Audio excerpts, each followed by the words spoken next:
बेटा कल की क्लास में हम लोगों ने क्या पढ़ना चालू करा था? इंटरप्रिटेशन ऑफ स्टैट्यूट पढ़ना चालू करा था कि नहीं करा था, मुझे बताओ। ठीक है, अब बेटा मैं आज से ये iOS का पार्ट चालू कर रहा हूं और मेरी बात सुनिएगा। मैं जितना आपको पढ़ाऊंगा उतना पूरा आप लोगों को कॉपी में नोट डाउन करना होगा, ये बात ध्यान रखिएगा। मुझे नहीं चाहिए ये शीट में लिखा हुआ, मुझे कॉपी में ही लिखा हुआ चाहिए ये, ठीक है। अब मैं पहले कल की क्लास रिकैप करा रहा हूं, फिर मैं आगे चलूंगा। मैंने कल आपको इंटरप्रिटेशन ऑफ स्टैट्यूट का मतलब समझा दिया। इंटरप्रिटेशन ऑफ स्टैट्यूट का क्या मतलब था बेटा? इंटरप्रिटेशन ऑफ स्टैट्यूट बोलता है कि क्या होता है कि भाई जब हम लॉ लिखते हैं, जब लॉ मेकर लॉ लिखता है, तो जब लॉ मेकर लॉ लिखता है तो बेटा लॉ के साथ एक बहुत बड़ी प्रॉब्लम होती है। एक लॉ के मल्टीपल मीनिंग निकल कर आते हैं। कई बार ऐसा होता है कि एक लॉ के एक से ज्यादा मीनिंग निकल के आ रहे हैं। तो जब एक लॉ के मल्टीपल मीनिंग निकल के आ रहे होते हैं, जब एक लॉ के एक से ज्यादा मीनिंग निकल के आ रहे होते हैं, तो इंटरप्रिटेशन ऑफ स्टैट्यूट एक ऐसा प्रोसेस है जो हमको मदद करता है to understand the true meaning of the law. तो ये जो प्रोसेस है बेटा किसका? इंटरप्रिटेशन ऑफ स्टैट्यूट का। ये प्रोसेस हमारी किस में हेल्प करता है? सर ये प्रोसेस हमारी हेल्प करता है to understand the true meaning of the law. अगर आप मेरे से पूछोगे कि इंटरप्रिटेशन ऑफ स्टैट्यूट क्या है, तो हम बोलेंगे इंटरप्रिटेशन ऑफ स्टैट्यूट एक ऐसा प्रोसेस है जो आपको अंडरस्टैंड करने में मदद करता है true meaning of the law. याद आया? फिर कल मैंने आपको बताया कि इंटरप्रिटेशन ऑफ स्टैट्यूट के कुछ प्राइमरी रूल्स हैं और कुछ सेकेंडरी रूल्स हैं। हमने प्राइमरी रूल भी लिख लिए थे और सेकेंडरी रूल्स भी लिख लिए थे। फिर बेटा हमने पढ़ना चालू किया रूल ऑफ लिटरल कंस्ट्रक्शन। क्या पढ़ना चालू किया हमने? Rule of literal construction. Rule of literal construction क्या बोलता है? रूल ऑफ लिटरल कंस्ट्रक्शन बोलता है जो है जैसा है वैसा सा समझना। मैंने आपको क्या बताया था? समरी देखते हैं एक बार इस रूल की। इस रूल की एक बार समरी देखते हैं। मैंने आपको बोला सबसे पहला तो ये रूल तब अप्लाई करना है जब लॉ की लैंग्वेज प्लेन हो, सिंपल हो, अनएम्बिगुअस हो, ऑर्डिनरी हो। दूसरा क्या याद रखना है? ये रूल तभी लगाना है, ये first and foremost rule of interpretation है, पहले ये रूल लगेगा। अगर ये रूल नहीं लगता है तब किसी और दूसरे रूल का नंबर आएगा। इस रूल का एसेंस क्या है? लॉ में अपनी तरफ से कोई एडिशन नहीं करना, कोई डिलीशन नहीं करना, कोई ऑल्ट्रेशन नहीं करना। वर्ड्स का ऑर्डिनरी मीनिंग लेना है, प्लेन मीनिंग लेना है, पॉपुलर मीनिंग लेना है, वर्ड का ग्रामेटिकल मीनिंग लेना है। वर्ड को टेक्निकल या साइंटिफिक मीनिंग नहीं देना है। लेकिन कहीं पर अगर कॉन्टेक्स्ट को देखते हुए, सिचुएशन को देखते हुए नीड लग रही है कि अरे यार यहाँ तो वर्ड को टेक्निकल मीनिंग देना पड़ेगा, तो जब कॉन्टेक्स्ट को देखते हुए टेक्निकल मीनिंग देने की नीड लग रही है वहां पे टेक्निकल मीनिंग दिया जा सकता है। नॉन एप्लीकेबिलिटी, ये रूल कहां अप्लाई नहीं होगा? जहां पे इस रूल को लगाने से एम्बिग्युइटी आ रही है, कंफ्यूजन आ रहा है, ये रूल अप्लाई नहीं होगा। जहां पे इस रूल को लगाने से एब्सर्डिटी आ रही है, रॉन्ग रिजल्ट आ रहे हैं, ये रूल अप्लाई नहीं होगा। बेसिक याद है इस रूल का? अब आइए डिटेल में पढ़ेंगे।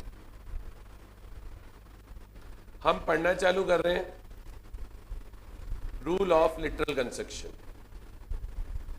सिंपल याद रखिए, जो है जैसा है वैसा समझ लो। यही बोल रहा हूं मैं कब से, जो है जैसा है वैसा समझना है, अपना माथा नहीं लगाना है। एप्लीकेबिलिटी ऑफ रूल, ये रूल अप्लाई कब होगा? This is the first and foremost rule of interpretation. This is the first and foremost rule of interpretation. The first approach should be, पहली अप्रोच क्या होनी चाहिए? To read the words as they are. To read the words as they are, जैसे है वैसा।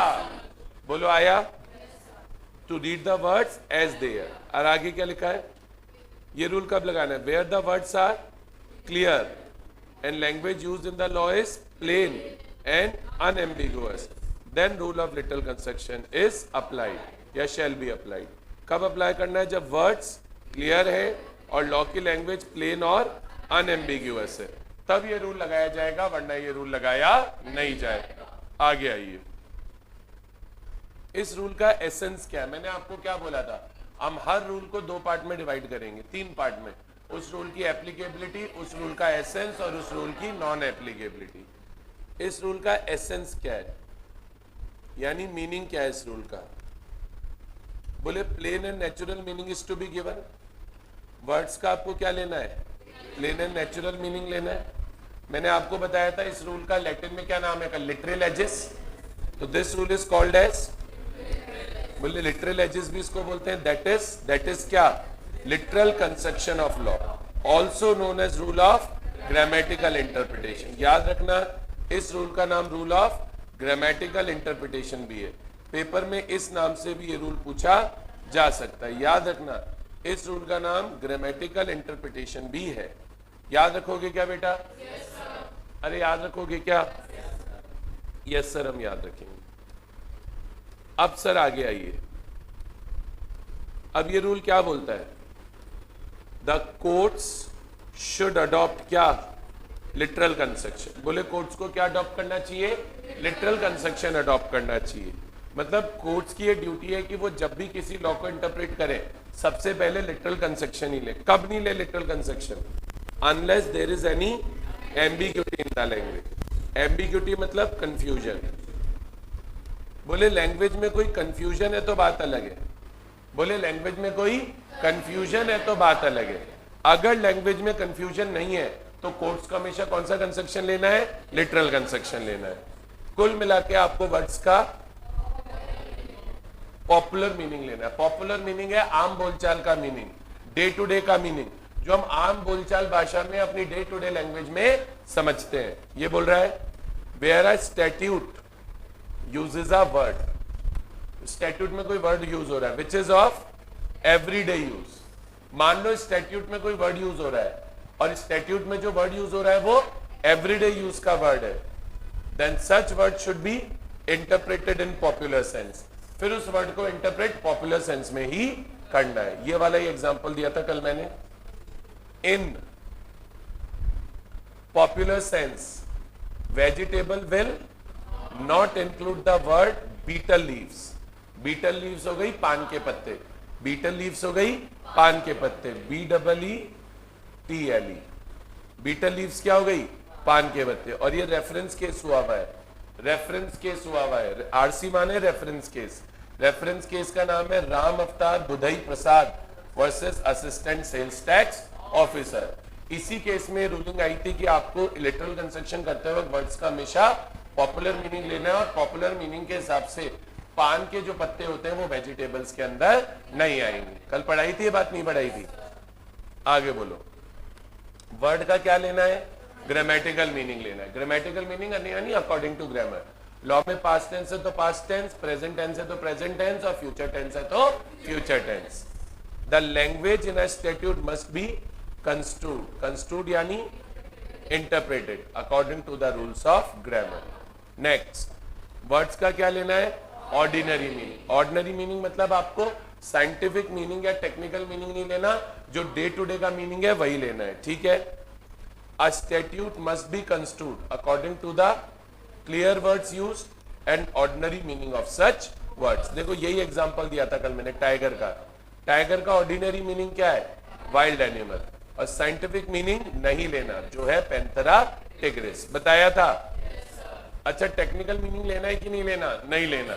हाँ, लेकिन कहीं लॉ में ही कोई टेक्निकल वर्ड यूज हुआ है तो फिर टेक्निकल मीनिंग लिया जा सकता है। मतलब लॉ मेकर के इंटेंशन को देख के ये लग रहा है कि अरे सर यहाँ तो टेक्निकल मीनिंग लेना है, तो जहां लॉ मेकर के इंटेंशन को देख के ऐसा लग रहा है कि अरे सर यहाँ तो टेक्निकल मीनिंग लेना है, वहां पे टेक्निकल मीनिंग लिया जा सकता है, अदरवाइज टेक्निकल मीनिंग नहीं लेना। Ordinarily words in statutes are not given technical meaning, however in case of technical legislation, बोले लॉ ही टेक्निकल है, the words may be given technical meaning. बोलो आ रहा है, पूरा समझा दिया ये सारा मैंने आपको, यहां तक क्लियर है क्या? ऑनलाइन में आवाज नहीं जा रही बेटा, ऑनलाइन में आवाज नहीं आ रही क्या? तो कब गई थी आवाज, बता तो दो बेटा।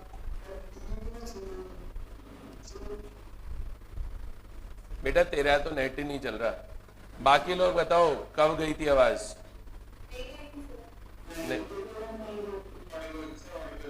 ऑडिबल है ना? लगे प्रॉब्लम तो बताना, वैसे तो मैंने माइक नया लगा लिया, दिक्कत आनी नहीं चाहिए। देन ऑल्सो अगर दिक्कत आए तो डू लेट मी नो, है ना। चलिए यहां तक क्लियर है बेटा? आया समझ में? सबको नहीं आया बोलो यस और नो। सबको क्लियर है? Very good. आगे बढ़ते हैं बेटा। अब ये रूल खत्म नहीं है, ये रूल तो बहुत सारी चीजें बोलता है, ये रूल तो बेटा बहुत सारी चीजें बोलता है, ठीक है।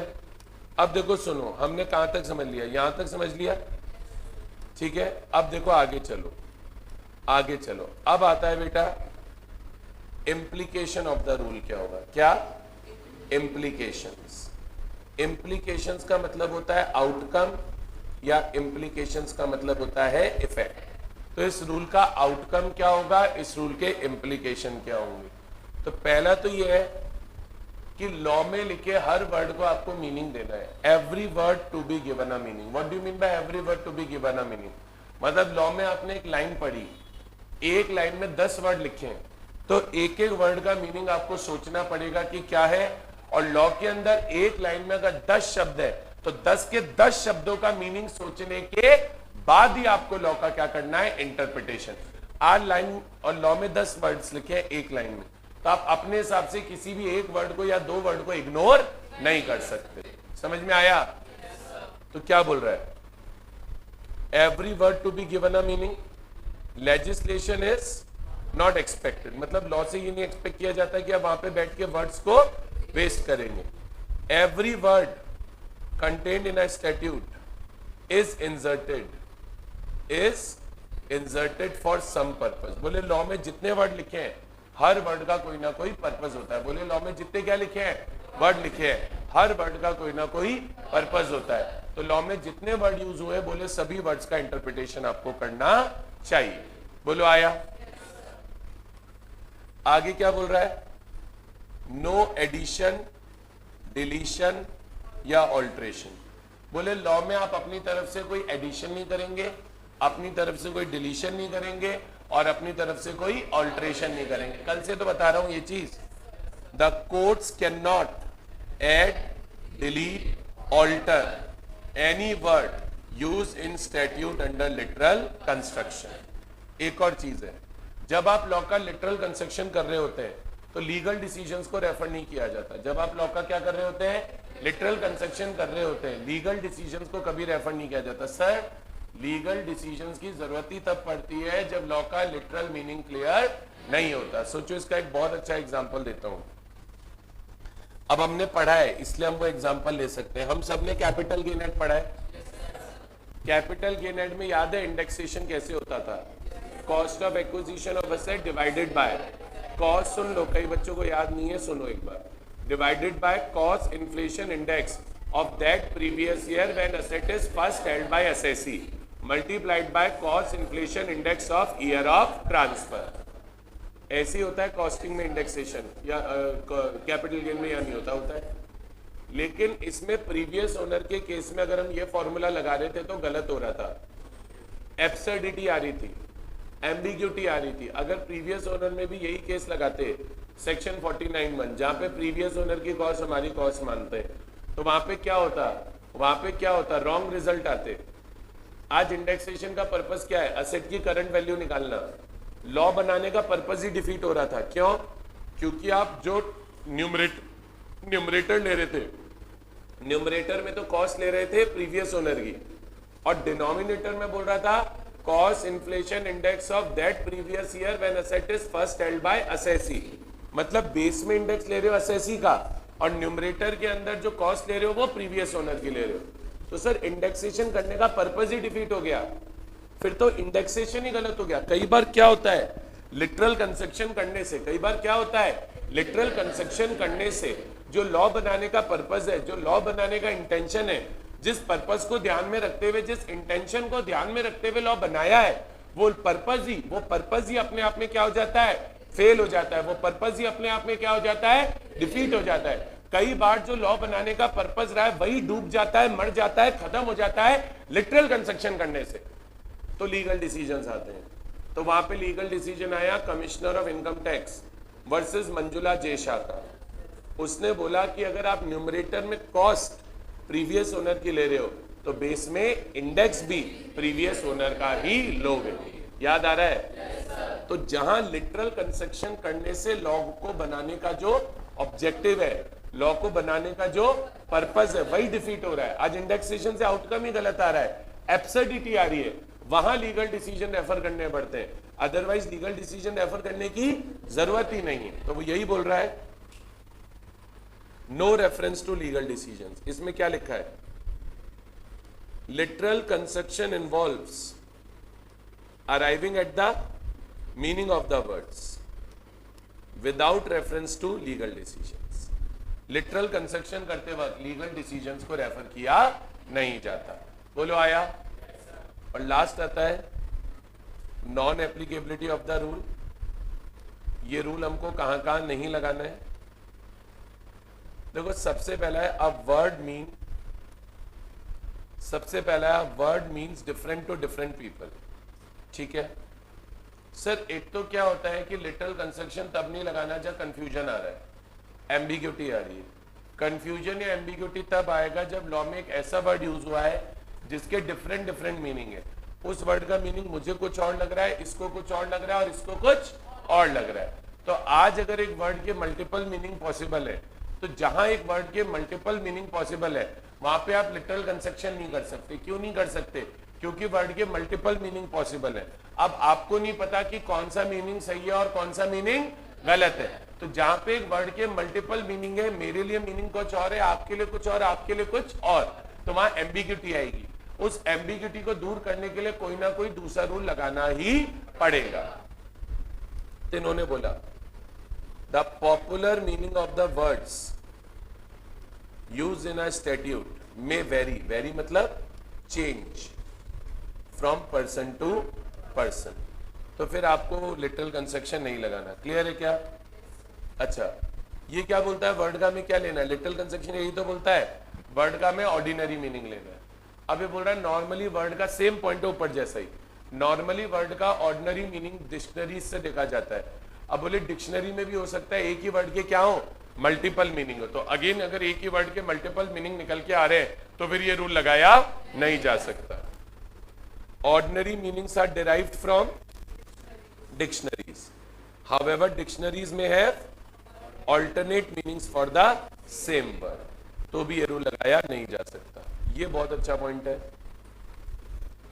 सर ये रूल वहां नहीं लगेगा जहां पे दो या दो से ज्यादा लीगल प्रोविजंस में कॉन्ट्राडिक्शन आ रहा है, दो या दो से ज्यादा लीगल प्रोविजंस में इनकंसिस्टेंसी आ रही है। सर सुनो मेरी बात, अगर दो या दो से ज्यादा लीगल प्रोविजंस में क्या आ रही है, इनकंसिस्टेंसी आ रही है, या दो या दो से ज्यादा लीगल प्रोविजंस में क्या आ रहा है, कॉन्ट्राडिक्शन आ रहा है, तो फिर आप याद रखिए आप कभी भी rule of literal construction apply नहीं कर सकते। इसका मैंने एग्जांपल लिखा रखा है बेस्ट। सर आज कंज्यूमर कौन है?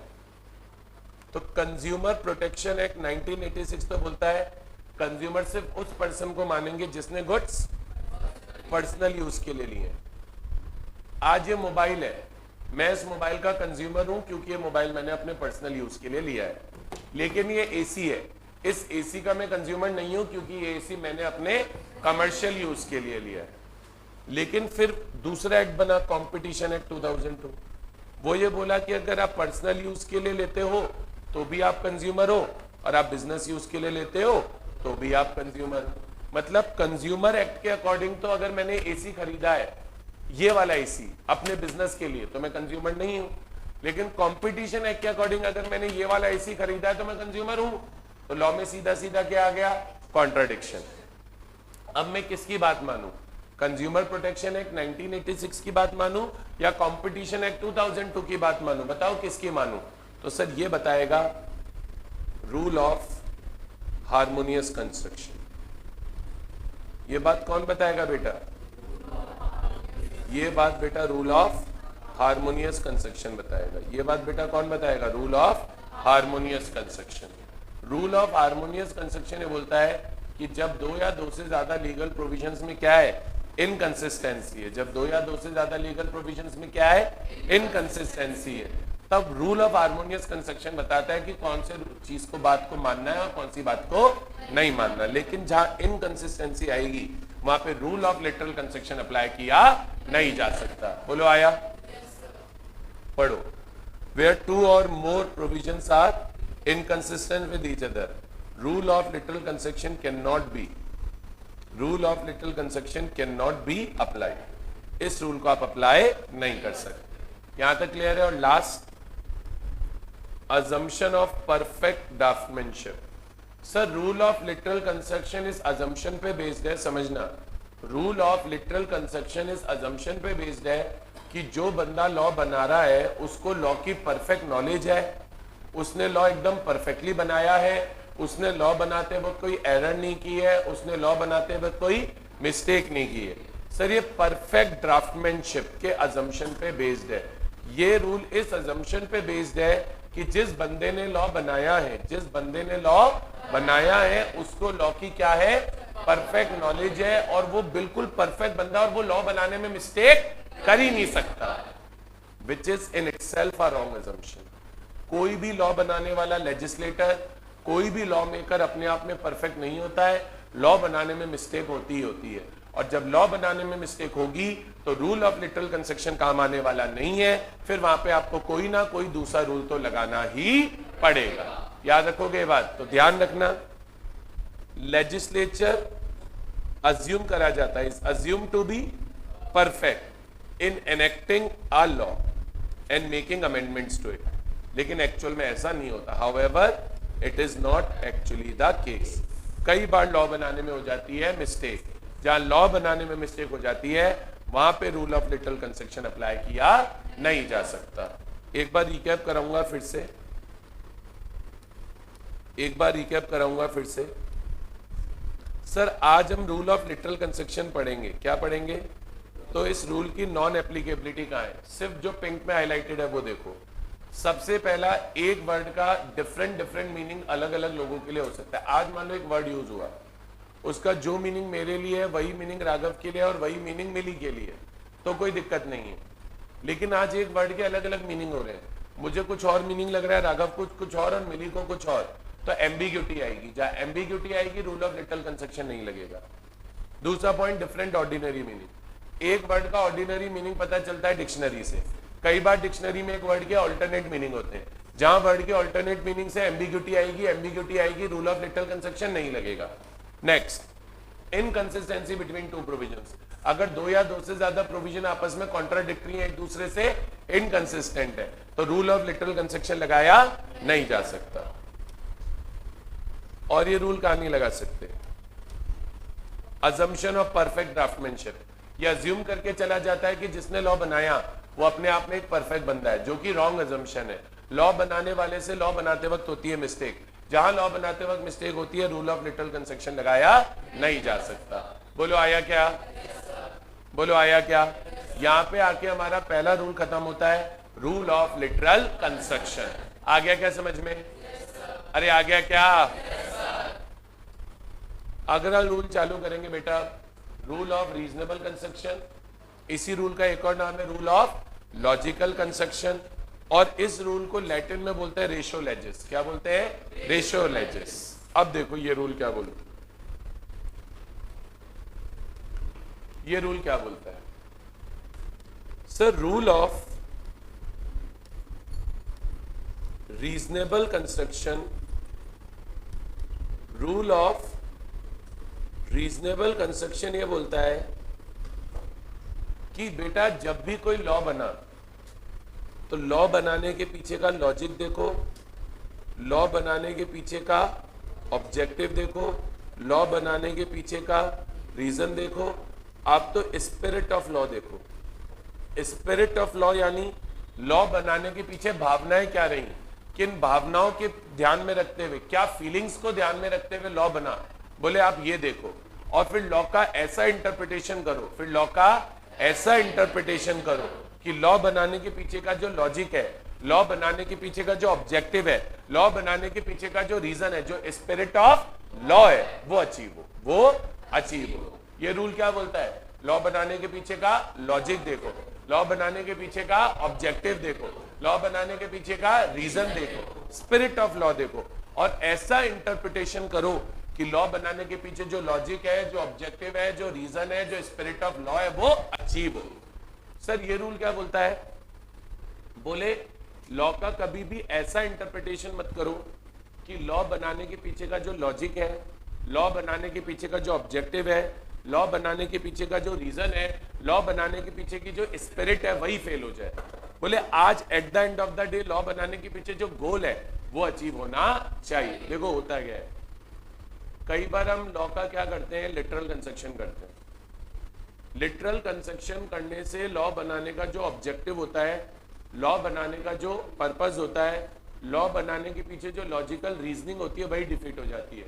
तो रूल ऑफ रीजनेबल कंस्ट्रक्शन बोला, अगर लिटरल कंस्ट्रक्शन करने से लॉ बनाने का जो ऑब्जेक्टिव है, लॉ बनाने का जो रीजन है, लॉ बनाने का जो पर्पस है, लॉ बनाने की जो स्पिरिट है वही डिफीट हो रही है, तो फिर वो इंटरप्रिटेशन गलत है। बोले उस केस में आप लिटरल कंस्ट्रक्शन नहीं करोगे, उस केस में आपको रीजनेबल कंस्ट्रक्शन करना पड़ेगा। सोचिए इसका एग्जांपल मैंने अभी अभी आपको दे दिया, कौन सा दिया, कैपिटल गेन का, commissioner of income tax versus Manjula J Shah का डिसाइडेड केस। एक्चुअल एग्जांपल लेते हैं हम लोग जीसीए में और आईओएस में, कोई मेडअप एग्जांपल ले ही नहीं सकते इसमें आप। अब सोचो इसका एक्चुअल एग्जांपल क्या था, मंजुला शाह का केस हुआ, कोर्ट को यह बात रियलाइज हुई कि अगर हमने लिटरल कंस्ट्रक्शन किया और ऊपर कॉस्ट तो ले ली प्रीवियस ओनर की और बेस में इंडेक्स ले लिया असेसी का, तो इंडेक्सेशन का पर्पस ही फेल हो गया। इंडेक्सेशन का क्या पर्पस है, असेट की वैल्यू में इन्फ्लेशन एडजस्ट करना, इन्फ्लेशन एडजस्ट करके असेट की करंट वैल्यू निकालना। पर जब आप ऊपर कॉस्ट लोगे प्रीवियस ओनर की और बेस में इंडेक्स लोगे असेसी का, कॉस्ट ले ली तेरी, इंडेक्स ले लिया मेरा, तो फिर एक बात बताओ, इन्फ्लेशन का एडजस्टमेंट कैसे होगा, असेट की करंट वैल्यू कैसे निकलेगी। तो लॉ बनाने का जो ऑब्जेक्टिव होगा, लॉ बनाने का जो पर्पस होगा, वो अपने आप में क्या हो जाएगा, डिफीट हो जाएगा। तो रूल ऑफ रीजनेबल कंस्ट्रक्शन बोला, अगर आप लॉ बनाने का जो ऑब्जेक्टिव है, लॉ बनाने का जो पर्पस है, जिस ऑब्जेक्टिव या पर्पस को ध्यान में रखते हुए लॉ बनाए, अगर उस ऑब्जेक्टिव या पर्पस को आप डिफीट करना नहीं चाहते हो तो आपको हमेशा लॉ का क्या करना पड़ेगा, रीजनेबल कंस्ट्रक्शन करना पड़ेगा। आज देखो पहले लिटरल कंस्ट्रक्शन करो, आज लिटरल कंस्ट्रक्शन से आपको लगा कि लॉ बनाने का ऑब्जेक्टिव, लॉ बनाने का रीजन, लॉ बनाने का पर्पस फेल हो गया, तो फिर रीजनेबल कंस्ट्रक्शन मत, फिर आप लिटरल कंस्ट्रक्शन मत करो, फिर आप रीजनेबल कंस्ट्रक्शन करो। और रीजनेबल कंस्ट्रक्शन क्या बोल रहा है, लॉ बनाने के पीछे का लॉजिक देखो, ऑब्जेक्टिव देखो, रीजन देखो, स्पिरिट ऑफ लॉ देखो, और ऐसा इंटरप्रिटेशन करो कि लॉ बनाने का objective, reason, spirit of law achieve हो। बोलो आया क्या? अरे आया क्या? और ये रूल कहां नहीं लगाना सर, दो केस में रूल नहीं लगता। एक तो मान लो आपको लॉ बनाने के पीछे का लॉजिक ही नहीं पता हो, ऑब्जेक्टिव ही नहीं पता हो, रीजन ही नहीं पता हो, तो फिर आप ये रूल लगाओगे कैसे? या फिर दूसरा ये रूल तब नहीं लगता जब आपको लग रहा है इस रूल को लगाने से एब्सर्डिटी आ रही है, एम्बिग्यूटी आ रही है, रॉन्ग रिजल्ट्स आ रहे हैं। अदरवाइज नॉर्मली ये रूल लगता है, कहीं कोई दिक्कत नहीं है। छोटा सा रूल है, कुछ भी नहीं है। रूल ऑफ रीजनेबल कंस्ट्रक्शन या लॉजिकल इंटरप्रिटेशन, या लैटिन में इसका नाम है रेशियो लेजिस, किसी भी नाम से पेपर में आपसे पूछ सकता है। एप्लीकेबिलिटी ऑफ रूल, ये रूल कहां लगेगा? If letter of the law, letter of the law मतलब literal meaning, is logically defective, logically defective यानी गलत है, ड्यू टू एनी एम्बिग्यूटी, किसी भी एम्बिग्यूटी की वजह से, then interpretation must be according to, किसके अकॉर्डिंग होगा? Must be according to purpose, policy, object, spirit of law. बोलो आया? एसेंस क्या है इस रूल का? एसेंस माने मीनिंग, एसेंस क्या है इस रूल का, मीनिंग क्या है इस रूल का? The rule of reasonable construction is based on the premise, P-R-E-M-I-S-E, premise, premise माने assumption। ये रूल किस assumption पे बेस्ड है? इस assumption पे बेस्ड है कि जब भी आप किसी लॉ का इंटरप्रिटेशन करो, पहले लॉ मेकर का इंटेंशन देखो कि लॉ मेकर ने किस इंटेंशन से लॉ बनाया, फिर ऐसा इंटरप्रिटेशन करो कि लॉ मेकर का जो इंटेंशन है, लॉ मेकर का जो ऑब्जेक्टिव है लॉ बनाने के पीछे, वो अचीव हो।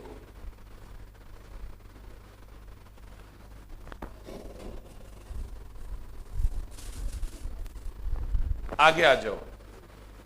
The rule of reasonable construction is based on the premise that it is legitimate. Legitimate मतलब ये लीगल है। क्या करना लीगल है? To discover the true legislative intent यानी लॉ का purpose, and interpret the law accordingly, और लॉ को अकॉर्डिंगली आप क्या करो, इंटरप्रेट करो। यहां पे एक लैटिन मैक्सिम चलती है, मैक्सिम माने कहावत, लैटिन में है ये कहावत, ut res magis valet quam period। क्या है Latin maxim? ut res magis valet quam period। Clear है क्या? ये बोल रहा है, ये कहावत का इंग्लिश में इंटरप्रिटेशन है कि लॉ का ऐसा इंटरप्रिटेशन करो, लॉ का ऐसा इंटरप्रिटेशन करो कि एक लॉजिकल मीनिंग सामने निकल कर आए, ना कि कोई ऐसा इंटरप्रिटेशन करो कि जो मीनिंग निकल के आ रहा है वो दिख रहा है कि वॉइड है, इनवैलिड है, गलत है। सोचो, मैं बार बार एक ही एग्जांपल दूंगा, सीआईटी वर्सेस मंजुला शाह। आज मुझे बताओ, आप लोग जब मैं क्लास में टॉपिक पढ़ रहे थे, आधे लोग तभी नहीं बोल दिए थे कि सर ये तो गलत हो रहा है कि आप ऊपर कॉस्ट तो प्रीवियस ओनर की ले रहे हो और नीचे इंडेक्स असेसी का ले रहे हो, साफ दिख रहा था गलत है। तो बोले लॉ का ऐसा इंटरप्रिटेशन करो, ut res magis valet quam period, ut res magis valet quam period, law का ऐसा इंटरप्रिटेशन करो जो लॉजिकल है, जो सही है, ना कि ऐसा इंटरप्रिटेशन करो कि लॉ बनाने का ऑब्जेक्टिव ही डिफीट हो जाए।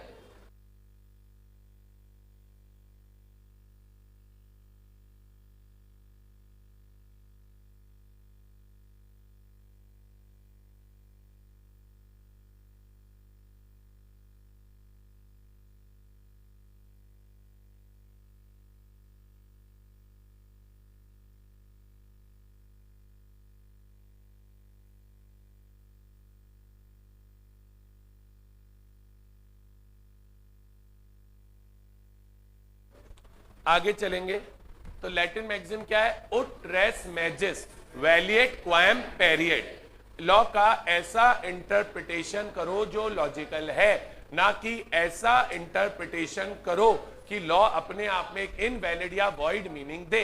बोलो आया?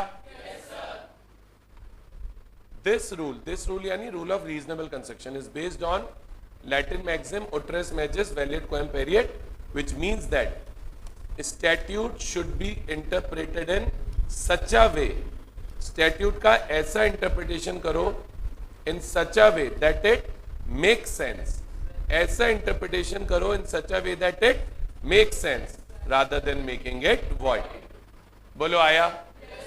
यार आ गया सबको? नहीं आ गया समझ में? बोलिए। अच्छा, अब ये रूल कहां नहीं लगेगा? नॉन एप्लीकेबिलिटी ऑफ रूल क्या है? ये रूल कहां नहीं लगेगा?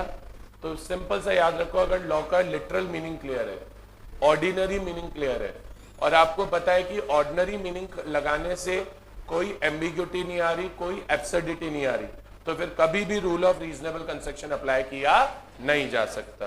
तो याद रखो, if ordinary meaning in statute is clear, क्या क्लियर है बेटा?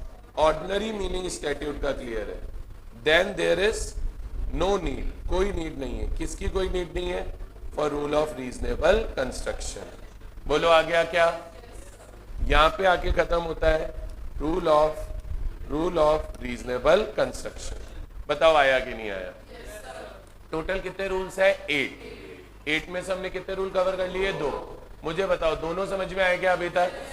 देखो मैं क्या बोल रहा हूं, ये जो रूल ऑफ रीजनेबल कंस्ट्रक्शन है, लॉजिकल इंटरप्रिटेशन है, रेशियो लेजिस है, इसमें 2 बातें मेन लिखने के मार्क्स मिलेंगे। पहला तो ये लॉ का ऐसा इंटरप्रिटेशन करना है कि लॉ बनाने का ऑब्जेक्टिव अचीव हो, लॉ बनाने का पर्पस अचीव हो।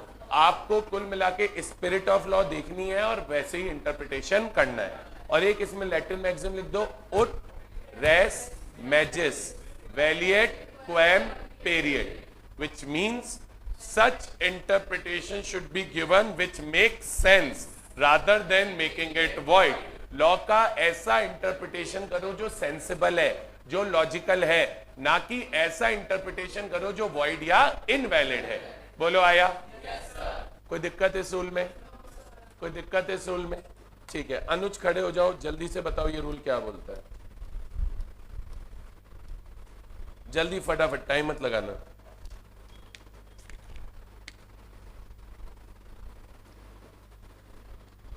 बोल भाई क्या हो गया?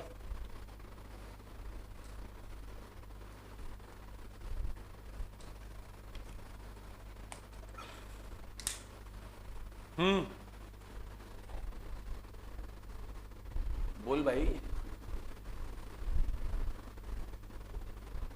क्या हो गया? तभी ठीक नहीं है?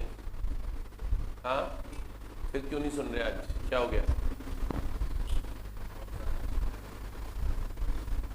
अभी तो पढ़ाना चालू किया है।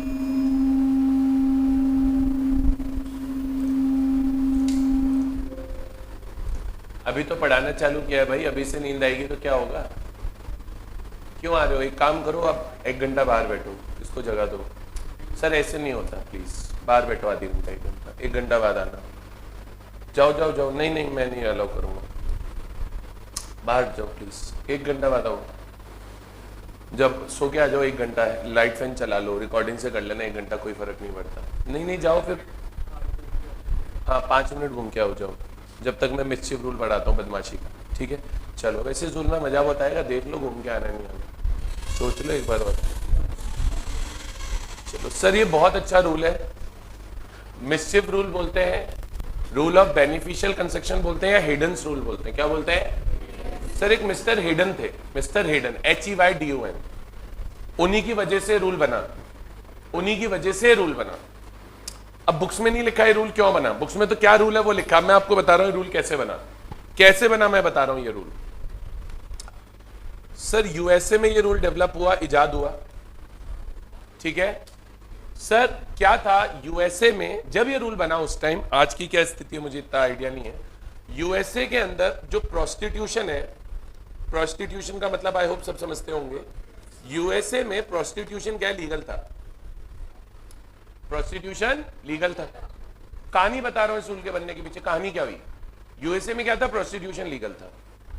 तो कैसे क्या होता था, जैसे स्ट्रीट्स होती थी, स्ट्रीट मतलब सड़क, तो जो प्रोस्टिट्यूट्स होती थी, जो क्या होती थी बेटा, प्रोस्टिट्यूट्स होती थी, वो स्ट्रीट्स के साइड में खड़ी हो जाती थी, है ना, स्ट्रीट्स के पास में खड़ी हो जाती थी।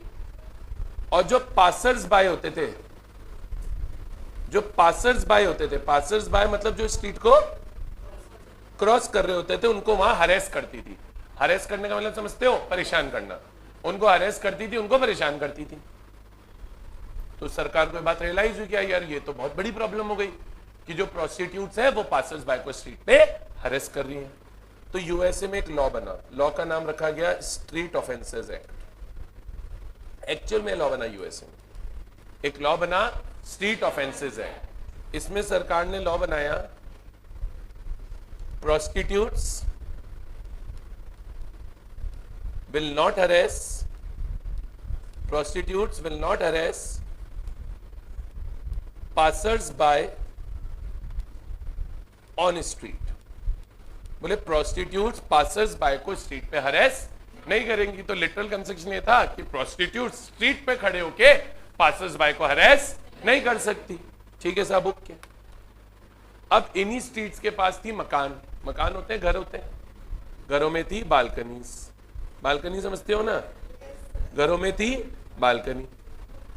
तब प्रोस्टिट्यूट्स खड़ी हो गई बेटा बालकनी पे, प्रोस्टिट्यूट्स खड़ी हो गई बालकनी पे, और बालकनी से पासर्स बाय को हरेस करने लग गई। पुलिस उनको पकड़ने आई, पुलिस उनको पकड़ने आई कि भाई तुम ये क्या कर रहे हो। तो उन्होंने बोला तुम लॉ पढ़ लो, लॉ में तो लिखा है कि स्ट्रीट पे हरेस नहीं करना, जो है जैसा है वैसा समझ लो। तुमने बोला स्ट्रीट पे अरेस्ट नहीं करना, हम नहीं कर रहे, हम तो बालकनी में खड़े। पुलिस ने तो गए तो मजाक हो गई। तो फिर एक बंदे थे मिस्टर हेडन, मिस्टर हेडन, ठीक है? हेडॉन नहीं है, हेडन ही बोलते हैं। हेडॉन कौन था ये, ठीक है? तो हे के बाद स्पेस करके हेड ऑन भी कर दोगे आप इसको, है? चलो शाहरुख खान आ जाएगा, चलो आ जाओ आगे। तो बेटा अब मिस्टर हेडन ने कोर्ट केस किया, तो कोर्ट ने रूलिंग दी कि प्रोस्टिट्यूट्स पासर्स बाय को स्ट्रीट पे भी अरेस्ट नहीं करेंगी और बालकनी पे भी। कोर्ट ने स्ट्रीट का एक्सटेंडेड मीनिंग दिया, क्या दिया? और कोर्ट ने बोला स्ट्रीट इंक्लूड्स बालकनी। कोर्ट क्या बोली? मुझे बताओ नेचुरल मीनिंग के हिसाब से चलोगे तो स्ट्रीट में बालकनी आएगी क्या कभी? बोले सड़क में छज्जा भी आ रहा है, ऐसा होगा क्या? नेचुरल मीनिंग के हिसाब से चलोगे नहीं होगा। लेकिन कोर्ट ने क्या करा, स्ट्रीट को एक एक्सटेंडेड मीनिंग दिया और स्ट्रीट के अंदर क्या इंक्लूड कर दी बेटा, बालकनी, जिससे प्रोस्टिट्यूट्स पासर्स बाय को ना स्ट्रीट पे हरेस कर पाया और ना बालकनी पे। बोलो आया। अब इस केस में हुआ क्या, जज ने एक प्रोसेस बताया पूरा। जज ने क्या बताया है, प्रोसेस बताया लॉ को इंटरप्रिटेट करने का। लॉ को इंटरप्रिटेट करने का जज ने क्या बताया बेटा, एक प्रोसेस बताया। लॉ को इंटरप्रिटेट करने का जज ने क्या बताया, एक प्रोसेस बताया। And that process came to be known as rule of beneficial construction या rule of mischief, mischief rule, या रूल ऑफ हेडन्स यानी हेड-ऑन्स रूल। ठीक है, चलो। जज बोला यार एक पहला काम तो करो, ये देखो व्हाट वाज द लॉ, देश में क्या कानून था, क्या कानून था before making of new act. बोले नया एक्ट आने से पहले देश में क्या कानून था। सर नया एक्ट कौन सा आया था, स्ट्रीट ऑफेंसेस एक्ट। तो इन्होंने बोला नया एक्ट आने से पहले देखो देश में क्या कानून था। तो क्या कानून था नया एक्ट आने से पहले देश में, कि प्रोस्टिट्यूशन लीगल है। नया एक्ट कौन सा आया, स्ट्रीट ऑफेंसेस एक्ट। तो स्ट्रीट ऑफेंसेस एक्ट आने से पहले देश में यह कानून था कि प्रोस्टिट्यूशन लीगल है। जज ने एक प्रोसेस दिया लॉ को इंटरप्रिटेट करने का। बोले पहले तो देखो what was the law before making the new act. फिर इन्होंने बोला ये देखो what was the मिसचिफ, what was the मिसचिफ not prevented by earlier law। ये देखो कि पुराना जो लॉ था उसमें कौन सा ऐसा गलत काम था, कौन सी ऐसी मिसचीफ थी जो नहीं रुक रही थी। तो मुझे बताओ पुराने लॉ में कौन सी मिसचीफ नहीं रुक रही थी, कि पासर्स बाय का हरेसमेंट हो रहा था ऑन द स्ट्रीट। फिर लॉ बोला ये देखो what is the remedy, remedy मतलब उपाय, इलाज, relief. What is the remedy provided by new act. अब ये देखो जो नया एक्ट आया, पहले मुझे बताओ नया एक्ट क्या आया, स्ट्रीट ऑफेंसेस एक्ट आया। उसने क्या रेमेडी दी, रेमेडी मतलब रिलीफ। क्या रिलीफ दिया, तो नए एक्ट ने क्या रिलीफ दिया था कि prostitutes will not harass, prostitutes will not harass passers by on the street. फिर इन्होंने बोला ये देखो what is the reason behind the remedy. बोले रीजन क्या था रेमेडी के behind, what is the reason behind remedy. क्या रीजन था रेमेडी के पीछे, टू प्रोटेक्ट पासर्स बाय। क्या रीजन था रेमेडी के पीछे, टू प्रोटेक्ट पासर्स बाय। सही बात है। इन्होंने बोला चार चीजें करनी, ये मेथड है लॉ के इंटरप्रिटेशन का। ये मेथड दिया है रूल ऑफ बेनिफिशियल कंस्ट्रक्शन है। इस वाले केस में जो मैंने आपको समझाया, पहले देखो what was the law before making the new act. फिर देखो what was the mischief not prevented by earlier law. फिर ये देखो what is the remedy provided by new act. फिर ये देखो what is the reason behind remedy. बोलिए आया। बोलिए ये चारों चीजें देखने के बाद, ये चारों चीजें देखने के बाद लॉ का ऐसा इंटरप्रिटेशन करना है, लॉ का ऐसा इंटरप्रिटेशन करना है कि मिसचीफ हो सप्रेस, मिसचीफ हो सप्रेस और रेमेडी हो एडवांस। सप्रेस हो मतलब रुक जाए, मिसचीफ तो सप्रेस हो जाए रुक जाए, और रेमेडी एडवांस हो जाए मतलब बढ़ जाए। मतलब मिसचीफ कम हो जाए और रिलीफ बढ़ जाए। तो रिलीफ बढ़ा दिया स्ट्रीट में क्या इंक्लूड करके, बालकनी इंक्लूड करके। तो हमने मिसचीफ बिल्कुल खत्म कर दी। जैसी बालकनी इंक्लूड हुई मिसचीफ हो गई सप्रेस और रेमेडी हो गई इंक्रीज। पहले रेमेडी मिलती थी सिर्फ स्ट्रीट पे, अब रेमेडी मिलने लग गई बालकनी पे। सर ये जो रूल है रूल ऑफ लिटरल कंस्ट्रक्शन, ये जो रूल है रूल ऑफ लिटरल कंस्ट्रक्शन, इसमें वर्ड को एक्सटेंडेड मीनिंग देना ही पड़ेगा। वर्ड्स को आपको बड़ा मीनिंग, एक्सटेंडेड मीनिंग, बढ़ा चढ़ा के मीनिंग देना पड़ेगा। Natural meaning, ordinary meaning, popular meaning से कोई लेना देना नहीं है। जब तक आप वर्ड को नेचुरल मीनिंग नहीं दो, सॉरी, जब तक आप वर्ड को एक्सटेंडेड मीनिंग नहीं दोगे, मिसचीफ सप्रेस नहीं होगी और रेमेडी एडवांस नहीं होगी। बोलिए आया। और याद रखना ये रूल सभी लॉज को इंटरप्रिटेट करने के काम आ सकता है सिवाय फिस्कल स्टैट्यूट्स। फिस्कल स्टैट्यूट बोलते हैं टैक्सेशन लॉज को। टैक्सेशन लॉस को इंटरप्रिटेट करने के लिए ये रूल नहीं लगाया जा सकता, सुप्रीम कोर्ट की रूलिंग आई हुई है। H S Dave versus Govardhan Das का डिसाइडेड केस है जिसमें सुप्रीम कोर्ट ने मना करा हुआ है कि टैक्सेशन लॉस के इंटरप्रिटेशन के लिए ये रूल काम नहीं आएगा। बाकी हमारे देश में जितने रूल्स लगे, जितने लॉज बने, उनके इंटरप्रिटेशन में आप इस रूल को काम ले सकते हो। इस रूल को लगाने के कितने स्टेप है? 4। और फिर इस रूल का आखिरी आउटकम क्या है? मिसचीफ सप्रेस करनी है, रेमेडी एडवांस। कैसे मिसचीफ सप्रेस करेंगे और रेमेडी एडवांस करेंगे? लॉ को एक्सटेंडेड मीनिंग देकर। बोलो आया? बोलो आया? आइए सर, ये एग्जाम में मत बनाना, बुक में नहीं लिखा हुआ है। ये तो मैं बस केस कैसे डेवलप हुआ वो समझा देता हूं, जिससे लोगों को क्या है कि बहुत क्लैरिटी से ये रूल समझ में आ जाता है। ये रूल आया, रूल ऑफ बेनिफिशियल कंस्ट्रक्शन भी बोलते हैं, मिसचीफ रूल भी बोलते हैं और हेडन्स रूल भी बोलते हैं। सीधे रूल की क्या लिखी हुई है? पहले एसेंस लिखा हुआ है या मेथोडोलॉजी लिखा हुआ है? ठीक है,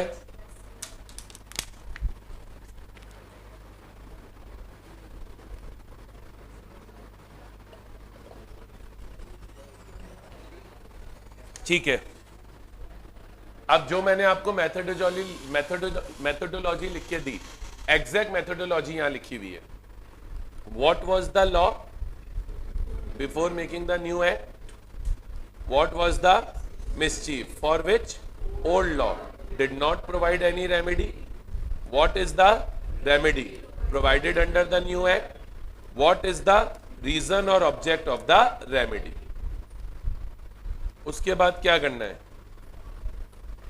after considering all the above matters, such interpretations should be adopted where remedy is advanced यानी इंक्रीज्ड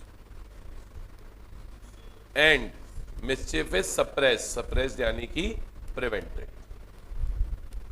बताइए आया नहीं आया ये वाला रूल? अरे आया क्या? चलिए, applicability of rule. Haydon's rule may be applied if words used in a statute are।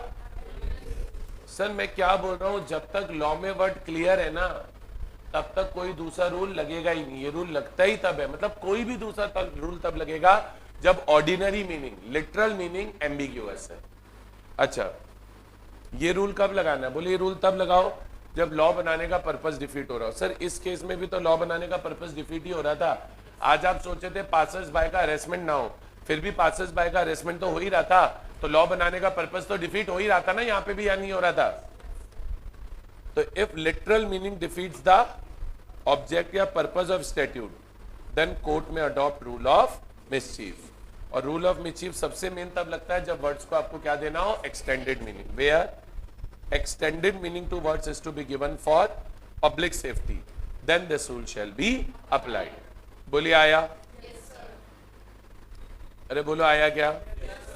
और नॉन एप्लीकेबिलिटी कहां है इस रूल की? नॉन एप्लीकेबिलिटी कहां है इस रूल की? Non applicability of the rule. Ordinary meaning is clear. बोले अगर ऑर्डिनरी मीनिंग क्लियर है तो ये रूल नहीं लगाएंगे। This rule shall not apply where ordinary meaning is clear and unambiguous. और मेन सेकंड केस है फिस्कल स्टैट्यूट यानी tax statutes. Reference case Hemraj Govardhan Das versus H Dave. It was held that this rule shall not be applied to fiscal statutes like income tax है। बोलो आया? बोलो आया? यहां पे आके हमारे कितने रूल कंप्लीट हो गए? 3। सबसे पहला रूल कौन सा हुआ? Rule of literal construction. फिर कौन सा रूल हुआ? रूल ऑफ, और अब कौन सा हो गया? Rule of beneficial construction. बोलो आया क्या?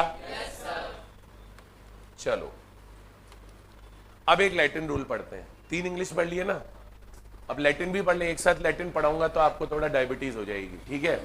इधर देखना, एक लैटिन रूल आप पढ़ रहे हैं, ए जूडम जेनेरिस। कौन सा लैटिन रूल पढ़ रहे हैं? हम एक लैटिन रूल पढ़ रहे हैं, ए जूडम जेनेरिस, ठीक है? अच्छा, मैं बहुत अच्छे से पढ़ाता हूं ये रूल, मुझे ऐसा लगता है, ठीक है? क्या पता गलत भी लगता हो। चलो खैर देखना, ए जुडिम जेनेरिस का क्या मतलब है? एक ही जाति या प्रजाति के होना। क्या मतलब है? एक ही जाति या प्रजाति के होना। ऑफ द सेम क्लास और स्पीशीज, एक ही जाति या प्रजाति के होना। अच्छा मुझे बताओ, मैं ये सेंटेंस लिख रहा हूं, गलत लिख रहा हूं या सही लिख रहा हूं? Salman Khan, Shahrukh Khan etcetera are famous Bollywood और फेमस बॉलीवुड एक्टर्स। बताओ गलत लिखा है सही लिखा है?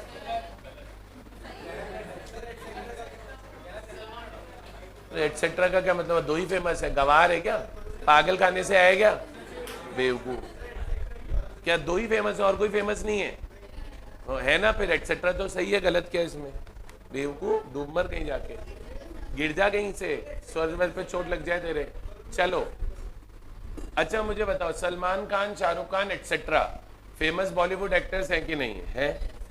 तो अब सर इसमें क्या मतलब है? सलमान खान फेमस है, शाहरुख खान भी फेमस है। एटसेट्रा लिखना इसलिए जरूरी है क्योंकि सिर्फ ये दोनों फेमस नहीं है, और भी लोग फेमस है।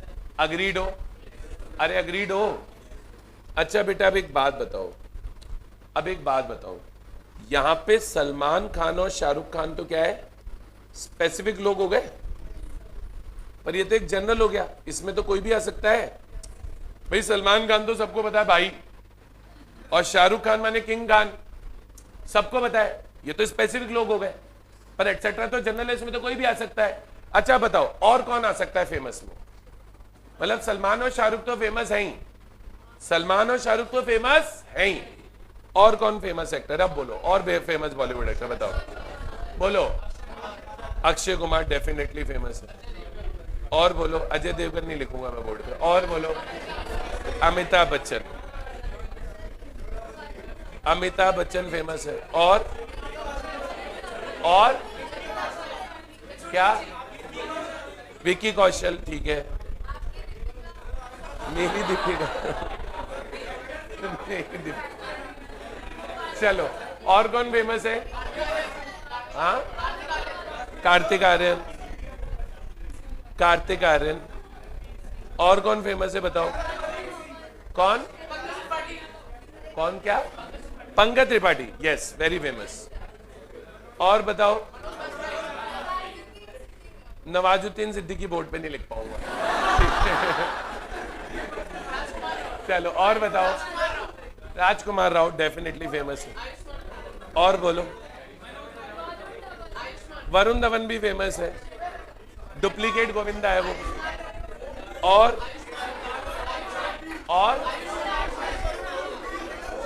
आयुष्मान, यस पानी का रंग देख के हैं, आयुष्मान खुराना, इसी गाने से तो फेमस हुआ है वो, नहीं क्या? पता है आयुष्मान खुराना कौन से गाने से फेमस हुआ? पानी दा रंग देख के है। चलो खैर, पानी दा रंग देख के, अरे आगे की लिरिक्स बहुत हार्ड है उसकी, आखियां समथिंग समथिंग हो गई है। चलो वो मेरे से भी नहीं बोला जाता। और मनोज वाजपेयी फेमस है, बस। अरे आमिर खान नहीं लिखा? 3 तो खान ही है बॉलीवुड में। आमिर खान, कौन सा खान बोल रहा है ये? आमिर सिंह कौन आ गई? ये आमिर खान, और एक वो, हाँ सैफ अली भी फेमस है।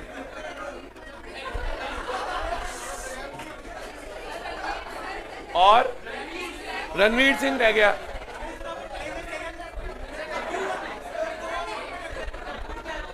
यार अब इतने सारे अपनी तरफ से आपने लिखा है, एक मैं अपनी तरफ से लिख दूं? एक तो मैं अपनी तरफ से लिखूंगा ना यार, एक तो बनता है यार। चलो हाँ, मेल एक्टर और फीमेल एक्टर होता है, एक्ट्रेस कोई वर्ड ही नहीं होता, भूल जाओ। आपको इंग्लिश नहीं सिखाई स्कूल वालों ने, ठीक है? दीपिका पादुकोण, ठीक है, अब सही है। और बता, बोल। हाँ कियारा आडवाणी लिख लेते हैं, चलो।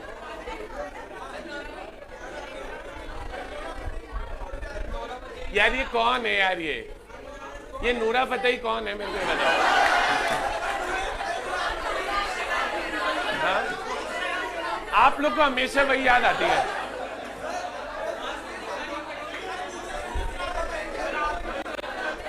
अभी मैं गूगल करता हूँ, अपने फोन पे करूंगा, फोन पे। चलो चलो चलो, अच्छा चाटा पड़ेगा तेरे को, दांत टूट जाएंगे यहीं पे। चलो, अरे ये चैप्टर बहुत अच्छा है सर, एक लिटरल कंस्ट्रक्शन हल्का सा बोरिंग था, उसमें आप मर गए। सारे रूल बहुत अच्छे हैं इस चैप्टर के। चलो खैर, अब ये रूल समझने का टाइम आ गया। सर अब एजुडम जेनेरिस का लैटिन रूल बोला, बेवकूफो, एजुडम जेनेरिस का लैटिन रूल बोला कि लॉ में जब कोई वर्ड तो एक स्पेसिफिक वर्ड हो और कोई वर्ड एक जनरल वर्ड हो, तो जनरल वर्ड का इंटरप्रिटेशन स्पेसिफिक वर्ड के अकॉर्डिंग किया जाएगा। अब ये दोनों स्पेसिफिक वर्ड हैं, मुझे बताओ इन दोनों में कॉमन क्या है? एक तो दोनों मेल है, एक तो दोनों मेल है और दोनों मुस्लिम है। दोनों मेल है, दोनों मुस्लिम है, सही बात है। तो अब मैं एटसेट्रा में से वही एक्टर्स लूंगा जो मेल प्लस मुस्लिम होंगे। तो कियारा आडवाणी को नहीं ले सकते, अक्षय कुमार, अमिताभ बच्चन, विकी कौशल, कार्तिक आर्यन, रणवीर सिंह, पंकज त्रिपाठी, राजकुमार राव, वरुण धवन और आयुष्मान खुराना, इनको नहीं ले सकते। क्या?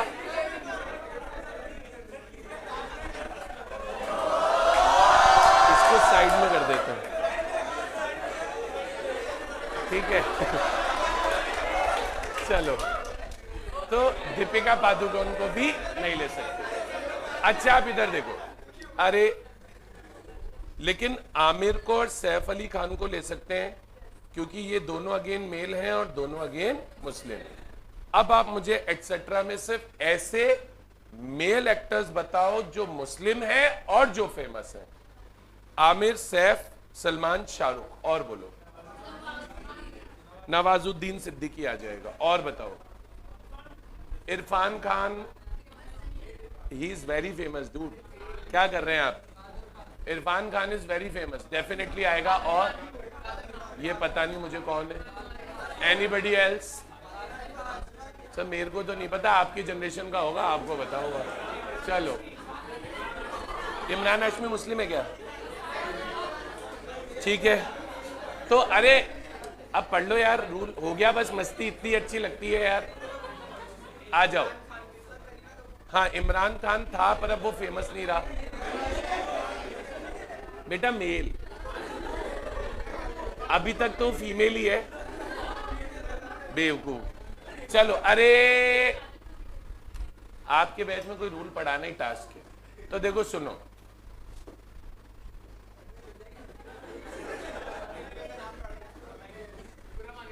चलो अब देखना इधर। तो सर ये रूल क्या बोलता है? एजुडम जेनेरिस, अगर लॉ में कुछ क्या यूज हुए हैं? Specific word. और लॉ में कुछ क्या यूज हुए हैं? General word. तो जनरल वर्ड का इंटरप्रिटेशन स्पेसिफिक वर्ड के अकॉर्डिंग होगा। जनरल वर्ड उसी जाति या प्रजाति के होने चाहिए जिस जाति या प्रजाति के क्या है बेटा? स्पेसिफिक वर्ड्स है। बोलो आए। लेकिन इस रूल को लगाने की कुछ कंडीशंस है। सबसे पहला, लॉ में कुछ स्पेसिफिक वर्ड्स यूज होने चाहिए, यानी सारे वर्ड जनरल हो, कुछ स्पेसिफिक वर्ड्स यूज होने चाहिए। वो स्पेसिफिक वर्ड सभी के सभी सेम क्लास के होने चाहिए। जैसे सलमान और शाहरुख सब सेम क्लास के हैं, मेल भी है और मुस्लिम भी है। लॉ में कुछ स्पेसिफिक वर्ड्स यूज हो, वो स्पेसिफिक वर्ड सभी सेम क्लास के हो और स्पेसिफिक वर्ड पहले आए, जनरल वर्ड उसके बाद में आए। और सबसे इंपॉर्टेंट, स्पेसिफिक वर्ड्स, ये कंडीशन समझने में बच्चों को दिक्कत आती है। Specific words should not exhaust the entire category. Specific words should not exhaust the entire category. क्या मतलब है इसका कि specific word should not exhaust the entire category? Sir इसका मतलब ये है कि सभी specific words खत्म नहीं हो जाने चाहिए।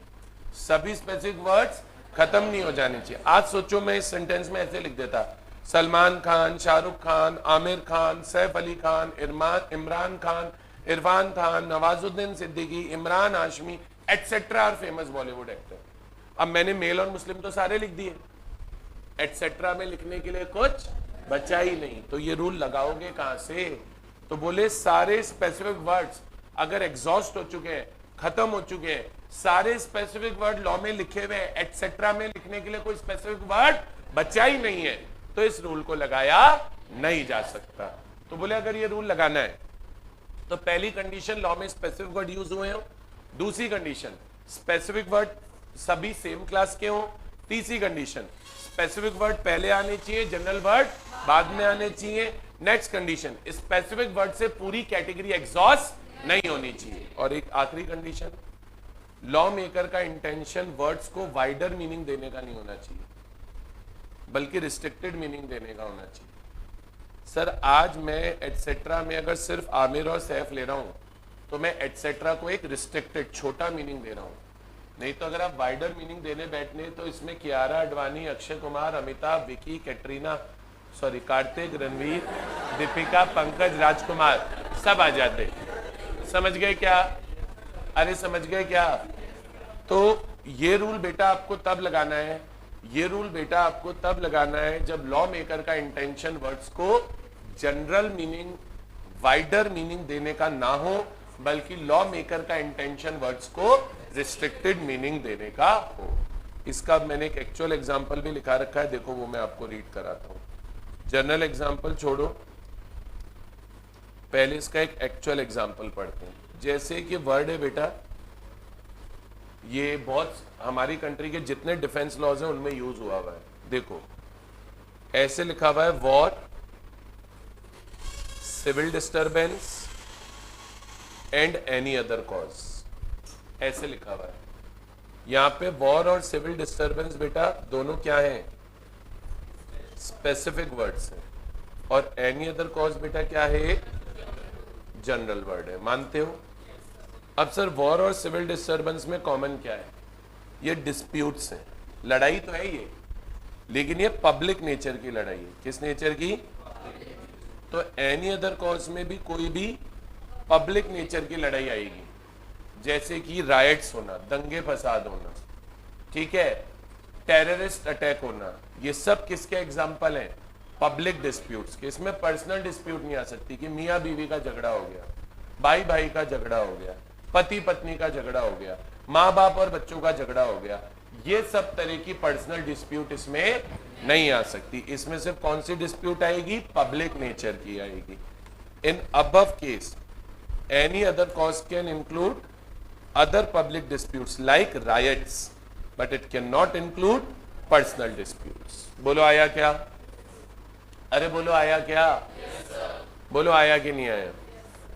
तो बेटा देखो इधर समझो, ए जूडम जेनेरिस क्या बोलता है कि अगर लॉ के अंदर स्पेसिफिक वर्ड भी यूज हुए हैं और लॉ के अंदर जनरल वर्ड भी यूज हुए हैं, तो जनरल वर्ड भी उसी क्लास या स्पीशीज के होने चाहिए जिस क्लास या स्पीशीज के स्पेसिफिक वर्ड है। बोलो आया? yes, अब इस रूल को बेटा रीड करते हैं। देखो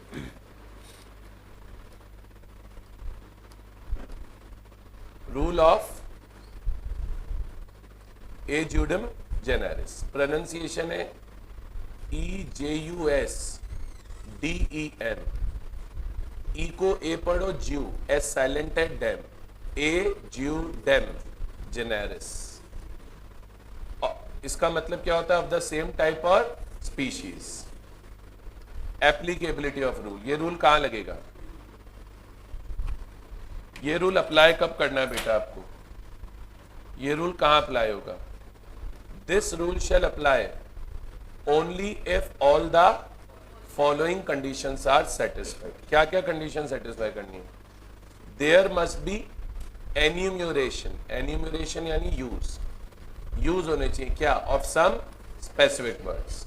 The specific word should belong to same class or species. The general words बाद में आएंगे, should follow यानी बाद में आना, should follow the specific words. Wider meaning नहीं देना है, wider meaning देना है तो ये रूल नहीं लगेगा। The wider sense is not intended in law. और last, the specific words should not exhaust entire category. और ये कंडीशन बच्चों को समझ नहीं आती है, इसलिए मैं हिंदी में भी लगा देता हूं। स्पेसिफिक वर्ड्स जिस कैटेगरी के हैं वो कैटेगरी फिनिश नहीं होनी चाहिए, तब जाके ये रूल लगेगा। बोलो आया, बोलो आया। इस रूल का मीनिंग क्या है? Meaning of the rule, meaning बोल लो या एसेंस बोल लो, एक ही बात है। इस रूल का मीनिंग क्या है, एसेंस क्या है? The term ejusdem generis means of the same class और स्पीशीज। टर्म एजुडम जेनेरिस का क्या मतलब है? ऑफ द सेम क्लास और species of same kind. The general words following specific word should be construed यानी interpreted according to specific word. The general word should belong to same class. general word बेटा उसी class के होने चाहिए। general word should belong to same class और species to which specific words belong to. बोलो आया। और ये एग्जाम्पल हो गया। नॉन एप्लीकेबिलिटी वही है सर, यहाँ नॉन एप्लीकेबिलिटी में सिर्फ इतना लिखा है, ऊपर जो हमने 6 कंडीशंस पढ़ी, there should be enumeration of some specific words should belong to same class or species, the general word should follow the specific word, the specific word should not exhaust the entire category, the wider meaning is not intended। जो एक condition पड़ी, इनमें से अगर कोई भी एक condition fulfil नहीं होती है तो ये वाला रूल अप्लाई नहीं होगा। तो नॉन एप्लीकेबिलिटी ऑफ रूल क्या है? This rule shall not apply where any of the conditions as discussed above is not satisfied. बोलो आ गया? अरे आ गया क्या? कितने रूल हो गए? 8 रूल थे टोटल। 8 रूल थे टोटल। 8 में से कितने हो गए? 4। कौन कौन से रूल हो गए? रूल ऑफ लिटरल कंस्ट्रक्शन हो गया, रूल ऑफ लॉजिकल कंस्ट्रक्शन या रीजनेबल कंस्ट्रक्शन हो गया, rule of beneficial construction, Heydon's rule, mischief rule हो गया, और रूल ऑफ एजुडम जेनेरिस हो गया। बोलिए आया? कोई डाउट? कोई डाउट है क्या? अब सर पढ़ाऊंगा रूल ऑफ हार्मोनियस कंस्ट्रक्शन, और ये रूल ऑफ हार्मोनियस कंस्ट्रक्शन का बेस्ट एग्जांपल लिखा रखा है मैंने। एक एग्जांपल पीछे गया इसका, वो नहीं था कंज्यूमर वाला, और एक एग्जांपल ये बेस्ट एग्जांपल है इस रूल। ठीक है, और ये सारे एक्चुअल एग्जांपल है, ये मत सोचिए कोई मेडअप एग्जांपल है। जो ऊपर मैंने वॉर वाला एग्जांपल भी पढ़ाया, दैट इज एक्चुअल एग्जांपल। ये भी जो पढ़ा रहा हूं, this is actual example. Sir कई बार क्या होता है,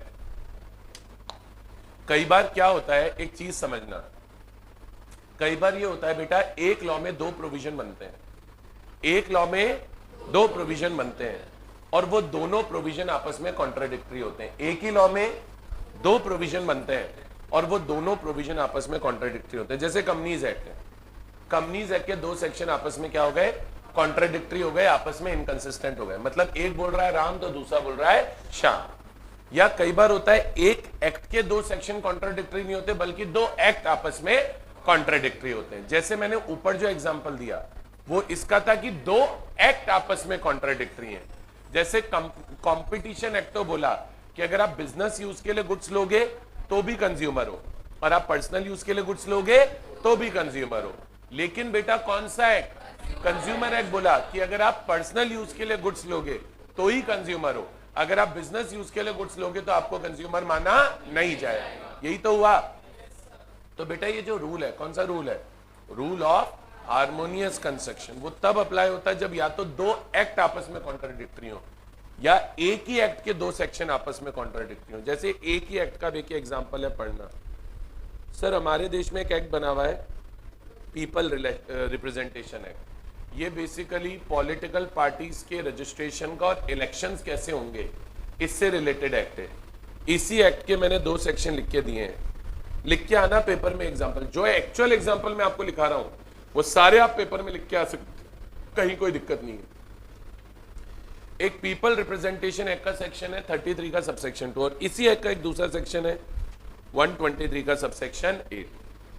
अब 123 का सबसेक्शन 8 ये बोलता है, 123 का सबसेक्शन 8 यानी ये वाला सेक्शन, कि कोई भी गवर्नमेंट एम्प्लॉय या पब्लिक सर्वेंट बोले जब इलेक्शंस होंगे तो इलेक्शन कैंडिडेट्स की मदद नहीं करेगा।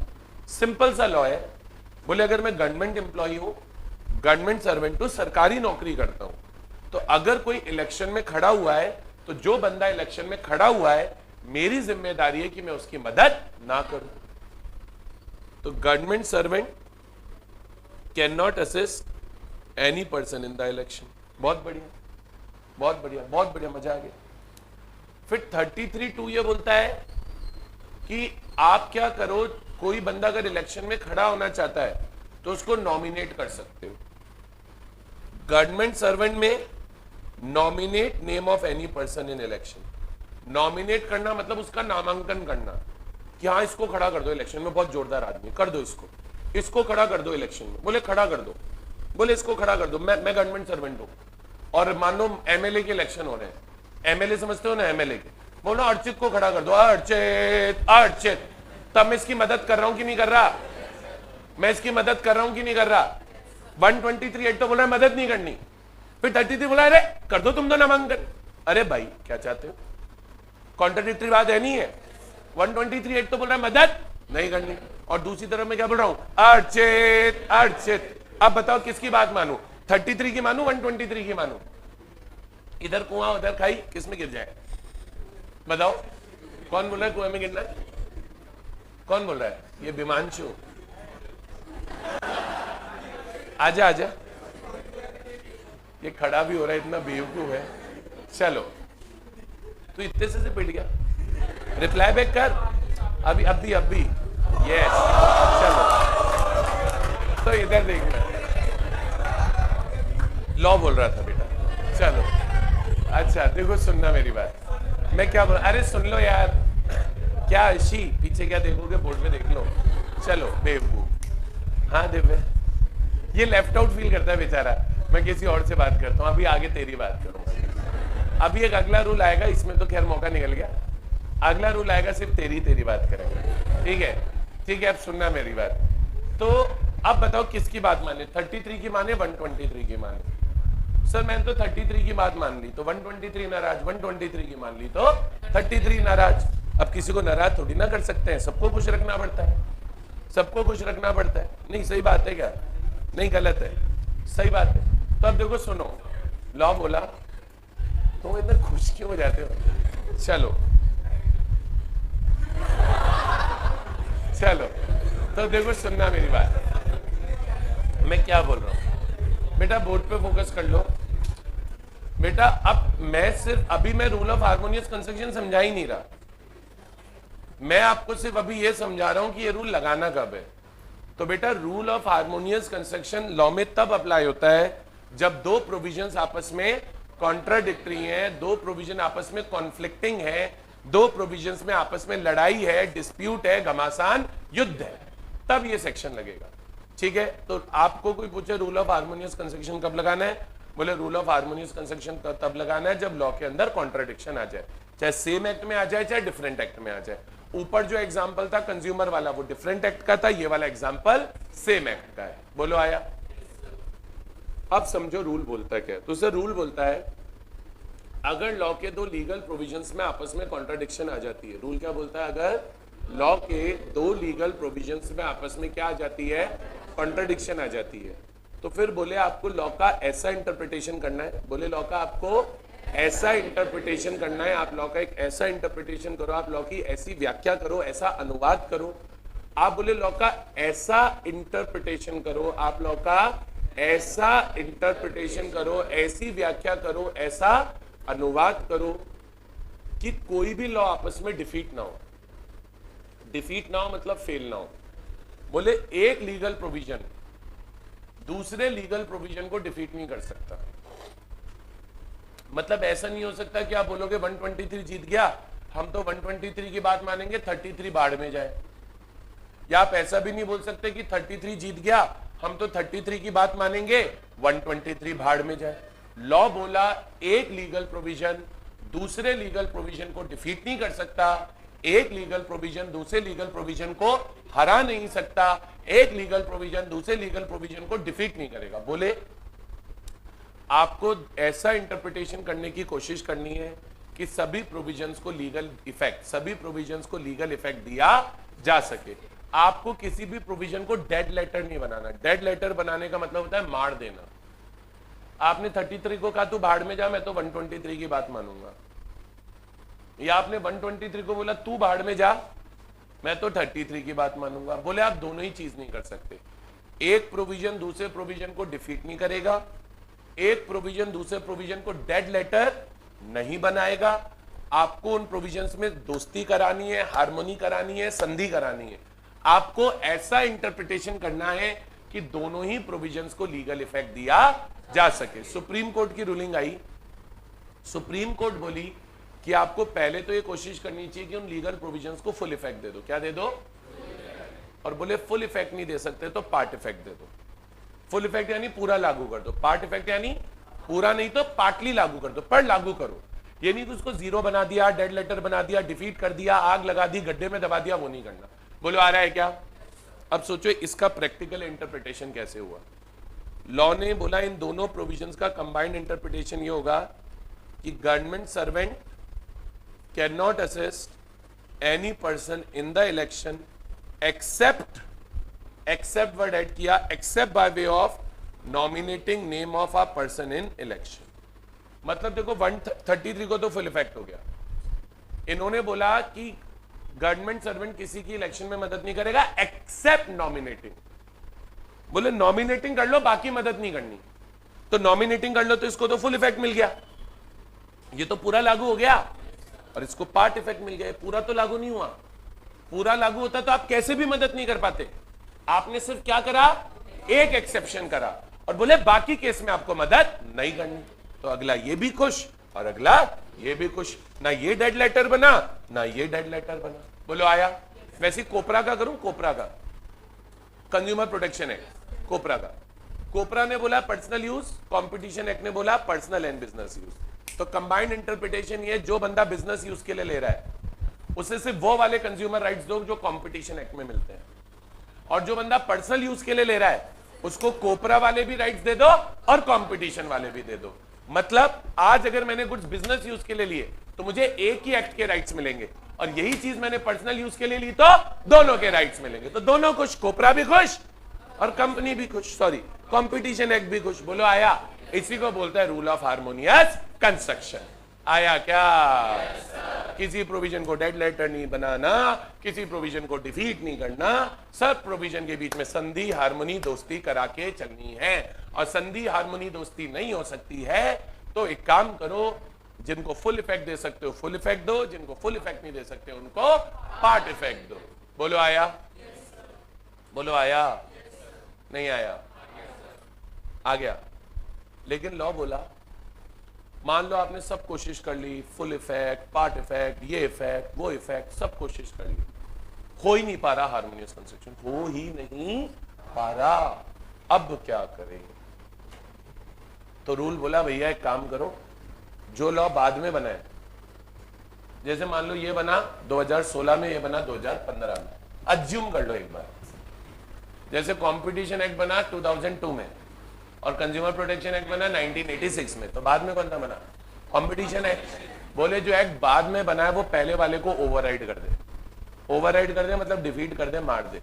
पहले वाला एक्ट मर जाएगा, उसकी बात नहीं मानेंगे, वो बाढ़ में जाए, गड्ढे में जाए, दफन हो जाए।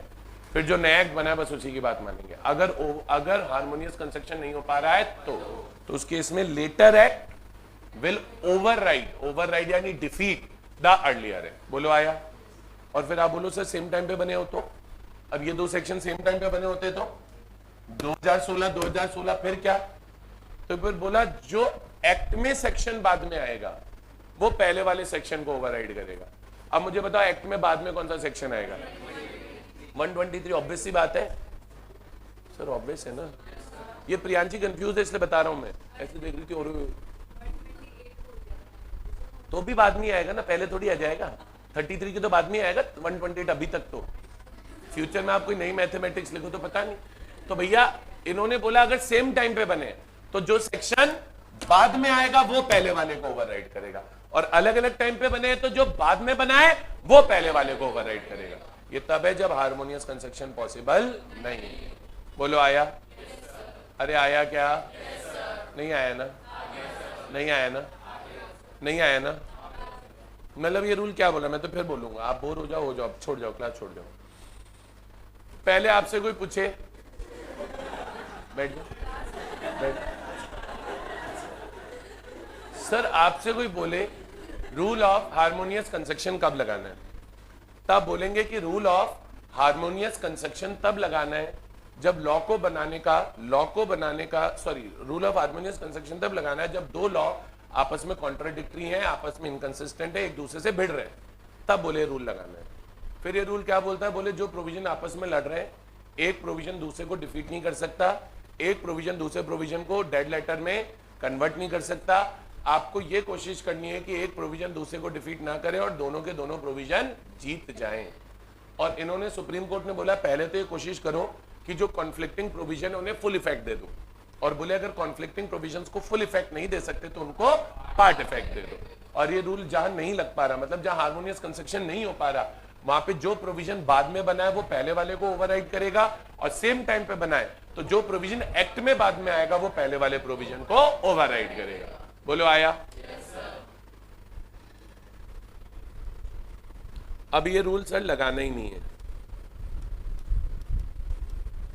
अगर लॉ में वर्ड नॉट विदस्टैंडिंग यूज हुआ है, नॉट विदस्टैंडिंग तो खुद बोलता है कि एक प्रोविजन दूसरे प्रोविजन को डिफीट करेगा। एग्जाम्पल देता हूं, सेक्शन 31 है ऑफ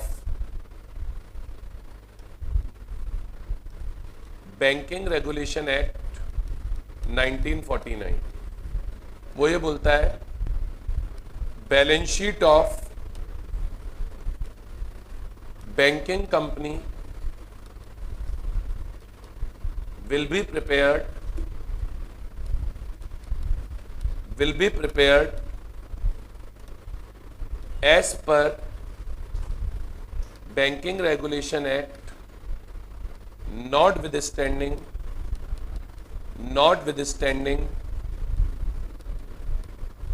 anything contained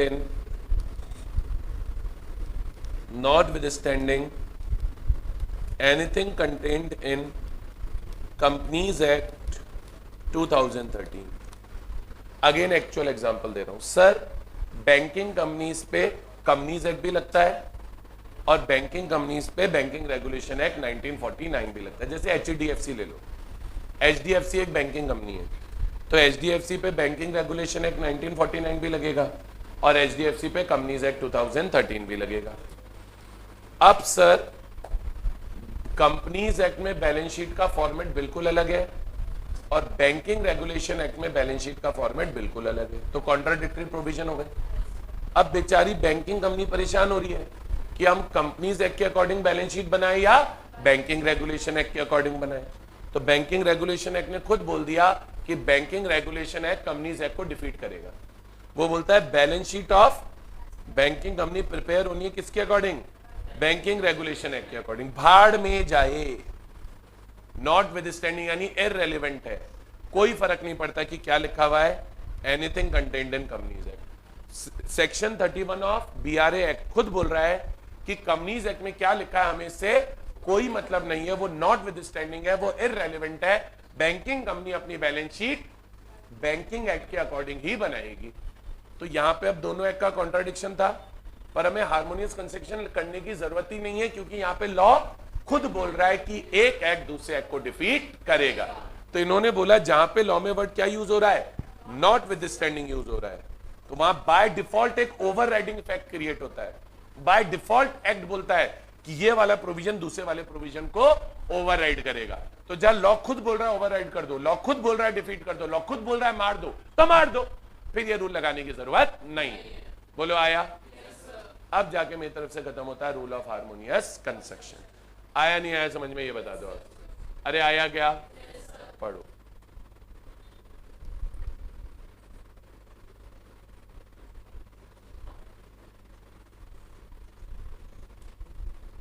क्या हो गया? तू खड़ा क्यों हो गया? पीपल रिप्रेजेंटेशन एक्ट सेक्शन 33, ठीक है, इधर देखना। गवर्नमेंट सर्वेंट में nominate name of a person in election. 123 का क्या बोल रहा है? Government servant can not assist any person in the election.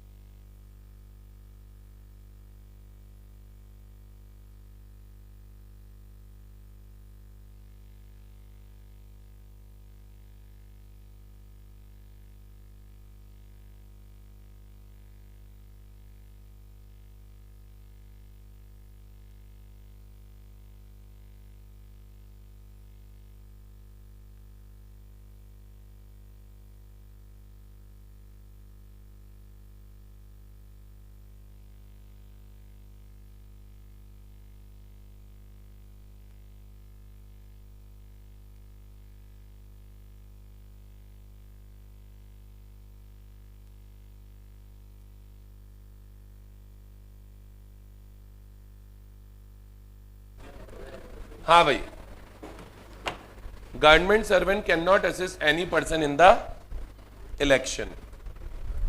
अब ये प्रोविजन आपस में इनकंसिस्टेंट है, कॉन्ट्राडिक्टरी है, तो कंबाइंड इंटरप्रिटेशन इनका क्या हो रहा है? Government servant can not assist any person in the election except nominating name of a person. यही समझाया था मैंने, ये तो एग्जाम्पल हो गया। अब आइए रूल को पढ़ेंगे पूरा। ये रूल अप्लाई कब होगा? एप्लीकेबिलिटी क्या है इस रूल की? Applicability of the rule when there is a conflict. Conflict का मतलब कॉन्ट्राडिक्टरी होना। When there is a conflict between two or more provisions, harmonious construction is to be adopted. Essence क्या है, मीनिंग क्या है रूल का?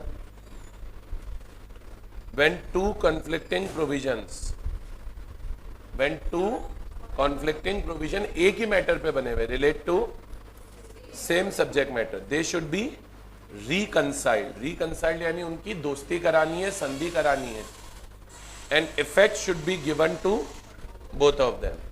और दोनों को आपको क्या देना है? इफेक्ट देना है, दोनों को लागू कराना है।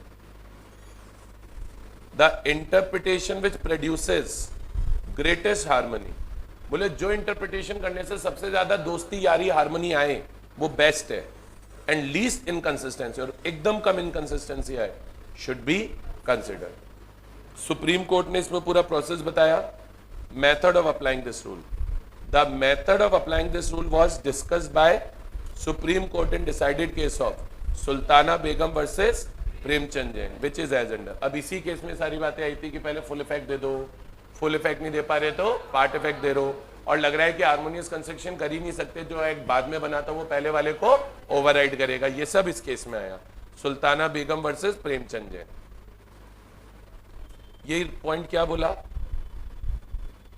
When there are to or more conflicting provisions, तो head, HEAD, head on clash. Head on clash यानी आमने सामने की लड़ाई नहीं करानी उनमें, head on clash between them should be avoided. ये क्या बोल रहा है? Conflicting provision should be given. क्या? पहली कोशिश तो फुल इफेक्ट देने की है, फुल इफेक्ट, और फुल इफेक्ट नहीं दे सकते तो if it is not possible to give full effect then part effect should be given. कुल मिला के एक सेक्शन दूसरे को डिफीट नहीं कर सकता। One section can not be allowed to defeat the provisions of another section. No section can be reduced to dead letter. यही पढ़ाया। अच्छा, अगर हार्मोनाइजेशन कर ही नहीं पा रहे बिल्कुल ही, तो क्या करेंगे? Harmonisation of rule if not possible, तब क्या करेंगे? If it is not possible to harmonise conflicting provisions, तो क्या होगा? कॉमा, प्रोविजंस एनेक्टेड और amended later in point of time, जो बाद में बने, should override the earlier provision. और सेम टाइम पे बने हैं तो if two provisions have been enacted or amended at the same period of time, then provisions appearing later in the act shall override the earlier provision. यही पढ़ा है क्या? बोलो।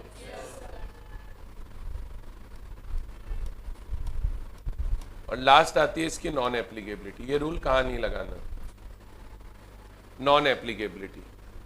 ये तो where one provision has an overriding effect. बोले एक provision का ओवरराइडिंग इफेक्ट है, जैसे बैंकिंग रेगुलेशन एक्ट 1949 का क्या है?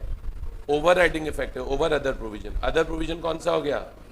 Companies act 2013। Then this rule shall not apply. जो प्रोविजन का ओवरराइडिंग इफेक्ट है, the provision having overriding effect, यानी banking regulation act 1949 shall prevail. Prevail मतलब वही अप्लाई होगा, shall prevail over the other. और ये BRA वाला एग्जांपल है जो मैंने आपको पढ़ाया है। बोलो आया? यहां पे आकर मेरी तरफ से खत्म होता है रूल ऑफ हार्मोनियस कंस्ट्रक्शन। बताओ बच्चों, क्लियर है कि नहीं क्लियर है? अरे क्लियर है क्या? चलिए बेटा, सबको क्लियर है? तेरी नींद वींद खुली नहीं खुली भाई? क्या सुबह क्या भांग की गोली खा के आया था तू?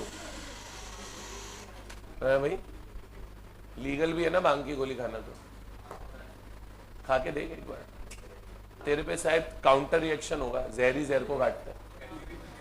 खा के देख, तू पहले ही नशे में रहता है, क्या पता खा के उतर जाए। सही है, सुबह तेरी हालत देखी थी क्या, ऐसा लग रहा था उंगली मारेंगे गिर जाएगा। क्या क्या हुआ था सुबह, क्या हुआ क्या था कुछ? क्या खाया था आज नाश्ते में, क्या खाया था? तो उस पे लगाया क्या था? वैसलीन तो नहीं लगाई थी? पूछ रहा हूं मैं तो। खैर, हाँ नहीं, वो नशे करने का एक तरीका होता है, शायद आपको पता नहीं। हाँ, तेरे को ड्रग्स के बारे में पता है? पता है क्या, करता है क्या तू? पता तो सब कुछ ही होता है, उसमें क्या है? You should be self aware. हाँ भाई,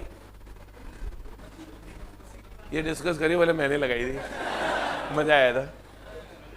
चलो, तो बेटा ये बहुत अच्छा रूल है, रूल ऑफ एक्सेप्शनल कंस्ट्रक्शन। ये पढ़ाते हैं, फिर देखेंगे क्या करना है। अच्छा, पहले कितने रूल हो गए? 5 हो गए, तो 3 ही तो रह गए। उसमें से एंड के 2 तो एकदम छोटे छोटे हैं, जो लैटिन वाले। मेन एक यही रूल बचा है जो एक्चुअल में थोड़ा परेशान करेगा आपको, मुझे नहीं, आपको।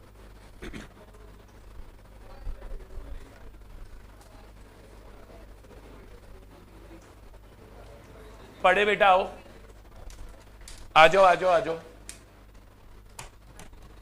Rule of exceptional construction. Rule of exceptional construction बेटा क्या बोलता है? रूल ऑफ एक्सेप्शनल कंस्ट्रक्शन बेटा क्या बोलता है? इसमें अलग अलग 3 बातें हैं, अलग अलग 3 बातें। सबसे पहला तो इसमें है कॉमन सेंस रूल। क्या sir, rule of literal construction क्या बोलता था? याद करो, आज ही पढ़ाया। अरे सुनो तो सही। Each and every word should be given a meaning. बोले statute is not expected to waste words. Starting में पढ़ाया था आज, मैंने कैसे बताया था, याद करो। एक लाइन में अगर 10 शब्द है तो एक एक शब्द का मीनिंग देना। याद आया? लेकिन कॉमन सेंस रूल बोला, थोड़ा कॉमन सेंस भी लगा लो भाई। बोले ठीक है, हर वर्ड को मीनिंग देना बहुत बढ़िया, पर बोले अगर कोई वर्ड फालतू हो, कोई काम का ही ना हो, जबरदस्ती का लिखा हो, तो उसका मीनिंग कहां से देंगे? बोले उसको उड़ा दो, उसको एलिमिनेट कर दो, उसको खत्म कर दो, नास्ते नाबूद कर दो। अब आप कहोगे सर एग्जांपल दे दो, हम कैसे मान लें? लो एक्चुअल एग्जांपल दे देता हूं, आपकी बुक्स में लिखा हुआ है, सब छोड़ो, एक्चुअल एग्जांपल ले लो आप। आपने पढ़ा हुआ भी है, अभी रिसेंट में पढ़ाया मैंने, अब याद है नहीं याद है वो बता नहीं। सर अपन ये ऑडिट वाला चैप्टर पढ़ रहे थे, इसमें डिस्क्वालिफिकेशन ऑफ ऑडिटर पढ़ी थी क्या? अब ये वाली डिस्क्वालिफिकेशन पढ़ना, क्या लिखा है यहां पे? लग रहा है रूल साफ साफ, रिकॉर्डिंग जाके देखोगे तो मैंने आपको बोला हुआ भी था, चेक कर लेना एक बार। A person whose relative is a director, मतलब अगर एक पर्सन का, मतलब अगर एक बंदा है वो कंपनी में डायरेक्टर है, तो उसका जो रिलेटिव है वो कंपनी का ऑडिटर बनने के लिए डिस्क्वालिफाइड है। अब इस लाइन को पढ़ो, a person whose relative is a director is in the employment of the company as a director. 2 बार क्यों लिखा है तुमने डायरेक्टर? क्यों लिखा है? Each and every word should be given a meaning. 2 director को 2 बार क्या मीनिंग दोगे? बता दो, आज तो दम है तो दे दो। सर ये वाला पार्ट एलिमिनेट कर दो या ये वाला पार्ट एलिमिनेट कर दो, क्योंकि दोनों डायरेक्टर्स का मीनिंग दिया नहीं जा सकता। लॉ में सिर्फ क्या है? रिपीटिशन है। तो रूल ऑफ लिटरल कंस्ट्रक्शन तो क्या बोलता है? Each and every word should be given a meaning. Statute is not expected to waste words. लेकिन रूल ऑफ एक्सेप्शनल कंस्ट्रक्शन क्या बोला? कॉमन सेंस लगा लो। अगर कोई वर्ड फालतू है, उससे एब्सर्डिटी आ रही है, उसका कोई मीनिंग ही निकल के नहीं आ रहा है, तो उस वर्ड को हटा दो, डिलीट कर दो, रिमूव कर दो, एलिमिनेट कर दो, मार दो, खत्म कर दो, जला दो। बोलो आया क्या? नहीं आया? एक्चुअल एग्जांपल खोला हुआ है सामने, कोई मेडअप की जरूरत ही नहीं। मैं क्या बोल रहा हूं, आईओएस और जीसीए एक्चुअल एग्जांपल्स पे चलते हैं, अगर थोड़ा तरीके से पढ़ा जाए। बोलो आया? पढ़ो। इसमें 3 पार्ट है एक्सेप्शनल कंस्ट्रक्शन में, 3। पहला बता रहा हूं, common sense rule. Anuj, common sense is not so common, do you agree? बता तो सही। चलो खैर, generally every word used in a statute must be given effect, that it should be interpreted. However, words in a statute may be eliminated. If no, sensible meaning can be drawn from that. बोलो आया, बोलो आया। हाँ भाई दिव्य, पीछे देखो एक बार, देख ले बेटा, थोड़ा तरीके से देख, मुड़ के अच्छे से एक बार। ठीक है, अब मुझे बता पीछे देख के कि दिन हो रही है या रात हो रही है। देख के बता, लाउडली बता, मतलब दिन या रात। सुबह दिन में ही आती है हमारे यहाँ तो दिन हो रही है रात हो रही है? हाँ रात हो रही है, ध्यान से देख। अरे तो ध्यान से देख, अरे देख तो सही। हाँ देख एक बार। अच्छा चल छोड़, तू बेकार है। राधिका बताएगी। राधिका पंखा देखो, मुझे बताओ चल रहा है या बंद है? बंद है, ध्यान से देखो, बंद है। हाँ अनुज का असर हो गया यार, और क्या ही बोलूं। हाँ वैसलीन लगा ली। हाँ सही है, धीरे धीरे रिएक्शन हो रहा है। तो सर यही है रूल ऑफ एक्सेप्शनल कंस्ट्रक्शन। बोलता है दिन है तो रात मान लो, रात है तो दिन मान लो, सुबह है तो शाम मान लो, शाम है तो सुबह मान लो। उल्टा इंटरप्रिटेशन करो। लॉ बोले राम राम तो आप बोलो रावण रावण। लॉ बोले रावण रावण तो आप बोलो राम राम। लॉ बोले दिन तो आप बोलो सुबह। लॉ बोले रात तो आप बोलो दिन। दिन बोले तो रात बोलो। उल्टा इंटरप्रिटेशन करना है। सर दो वर्ड्स एक दूसरे के बिल्कुल अपोजिट है। बोल रही छुट्टी दे दो, उल्टा बोले पढ़ाऊंगा पढ़ाऊंगा पढ़ाऊंगा। ठीक है चलो इधर देखना, इधर देखो। अच्छा अब दो वर्ड है लॉ में, बिल्कुल अपोजिट है एक दूसरे के, एंड और है। दो कंडीशन के बीच में एंड लिखा है, मतलब सर चूक गया निशाना, मार सर पे रहता तेरे। लॉ में अगर क्या लिखा है? एंड लिखा है। लॉ में अगर क्या लिखा है? एंड लिखा है। लॉ में अगर एंड लिखा है तो क्या मतलब होता है कि भाई दोनों कंडीशन पूरी करनी है। शुरू से पढ़ रहे हैं हम ये। और लॉ में और लिखा है, लॉ में और लिखा है, मतलब दोनों में से एक कंडीशन पूरी करनी है। अब लॉ बोल रहा है कि एंड एक कंजंक्टिव है। कंजंक्टिव यानी जो कंडीशंस को जोड़े, और डिसजंक्टिव है यानी जो कंडीशंस को सेपरेट करे। अब रूल ऑफ एक्सेप्शन कंस्ट्रक्शन बोलता है कभी कभी ऐसा होगा।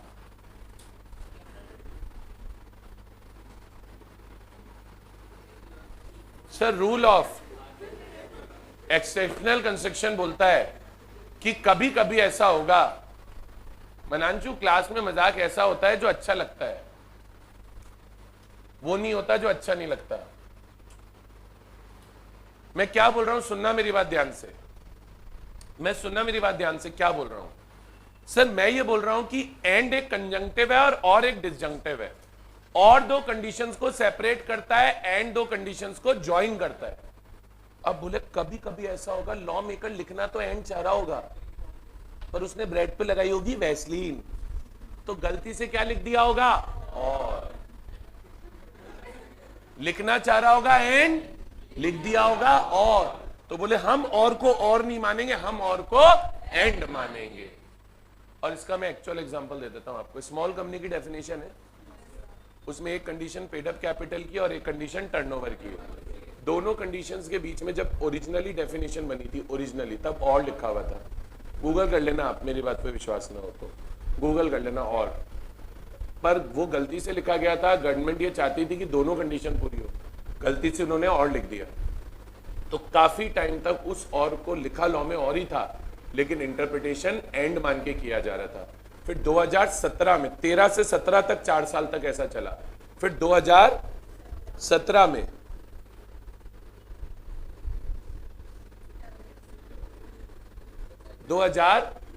में कंपनीज एक्ट को फाइनली अमेंड किया गया। 2017 में कंपनीज एक्ट को फाइनली अमेंड किया गया और तब जाके उन्होंने स्मॉल कंपनी की डेफिनेशन में और काट के एंड लिखा है। तो 2013 से 2017 तक स्मॉल कंपनी की डेफिनेशन में कंपनीज एक्ट में और लिखा हुआ था, लेकिन हम उसका इंटरप्रिटेशन एंड मान के करते थे। लॉ में लिखा हुआ था दिन और हम मानते थे रात। रूल ऑफ एक्सेप्शनल कंस्ट्रक्शन यही बोलता है कि कभी कभी एंड को एंड मानने से एब्सर्डिटी आएगी, रॉन्ग रिजल्ट आएंगे, लॉ मेकर का पर्पस डिफीट होगा। उसी तरीके से और को और मानने से एब्सर्डिटी आएगी, रॉन्ग रिजल्ट आएंगे, लॉ का पर्पस डिफीट होगा। तो जहां एंड को एंड मानने से या और को और मानने से लॉ का पर्पस डिफीट हो रहा है, एम्बिग्यूटी आ रही है, एब्सर्डिटी आ रही है, बोले they will be interpreted in वाइसा versa manner. They will be interpreted in वाइसा versa manner, यानी एंड को और मानेंगे और को एंड, दिन को रात, रात को दिन, सुबह को शाम, शाम को सुबह। बोलो आया क्या? क्लियर है तो बोलो, रीड कराऊं, नहीं तो छोड़ दूं। बोलो आया? दीक्षित बोल रहा है छोड़ दो सर। चलो पढ़ाऊंगा बेटा, आ जाओ फटाफट। चलो इधर देखना, कंसेक्शन ऑफ वर्ड एंड और। The word and is normally a conjunctive.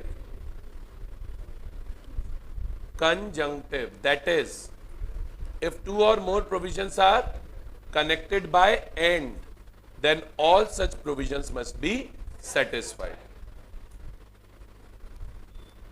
The word or is normally disjunctive. That is, if two or more provisions are separated by or, then it is sufficient to satisfy any one of such provision. अब इस rule का exceptional concession नाम क्यों है? क्योंकि normally and and है और है। कभी कभी एक्सेप्शन केसेस में, कभी कभी एक्सेप्शन केसेस में ऐसा होगा, ये बोला usually the words and oblique और आर क्या? Are given the ordinary meaning. बोले नॉर्मली तो इनको ऑर्डिनरी मीनिंग ही देना है, यानी एंड को कंजंक्टिव ही मानना है और को डिसजंक्टिव ही मानना है। However at times these words may be read vice versa. Read vice versa यानी एंड को और को and, to give effect to intention of legislature. बताओ आया नहीं आया? अरे आया क्या? बोलो आया? चलो मनांशु बताएगा भाई। हाँ भाई खड़ा हो जा। क्या समझे एंड और में? फटाफट बोलो। पहले एंड का मतलब समझाना, फिर और का मतलब समझाना, फिर रूल समझाना।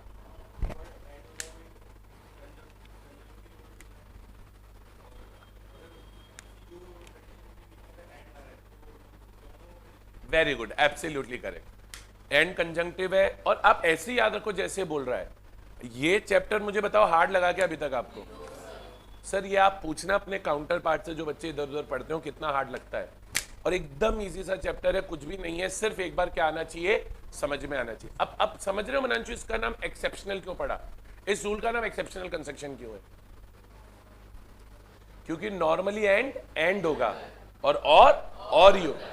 एक्सेप्शन केसेस में कभी कभी ऐसा होगा कि they will be read vice वर्सा। बोलो आया? तो समझ गए इस रूल का नाम एक्सेप्शन कंसेक्शन क्यों पड़ा? चलो एंड का मतलब तो मनांशु ने समझा दिया।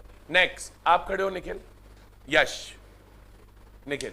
और का क्या मतलब है? और डिसजंक्टिव है, दोनों कंडीशन को सेपरेट करेगा। अगर दो कंडीशंस के बीच में क्या लिखा है और, तो इसका मतलब है कि दोनों में से कोई भी एक कंडीशन पूरी करनी। पर एक्सेप्शन केसेस में कभी कभी एंड को और को एंड मान लिया जाएगा। कोई आया बात समझ में? नहीं आया? अब वैसा ही कहानी मे और शेल का है। कौन बता सकता है मे और शेल का मतलब? मुझे मे और शेल का मतलब कौन बता सकता है? मे और शेल, एक कंडीशन में मे लिखा है, एक कंडीशन में शेल लिखा है। पता नहीं कितनी बार बता दिया ये भी क्लास में। मे वाली कंडीशन ऑप्शनल है, शेल वाली कंपलसरी है, पता है? मैं अभी कुछ नहीं पढ़ा रहा, अभी मैं सिर्फ मे और शेल का मीनिंग समझा रहा हूं। अभी मैं कुछ नहीं समझा रहा, सिर्फ मे और शेल का मतलब समझा रहा हूं। जब आप कहोगे ना सर हमें मे और शेल का मतलब समझ में आ चुका है, तब सोचेंगे क्या करना है। ठीक है, चलो।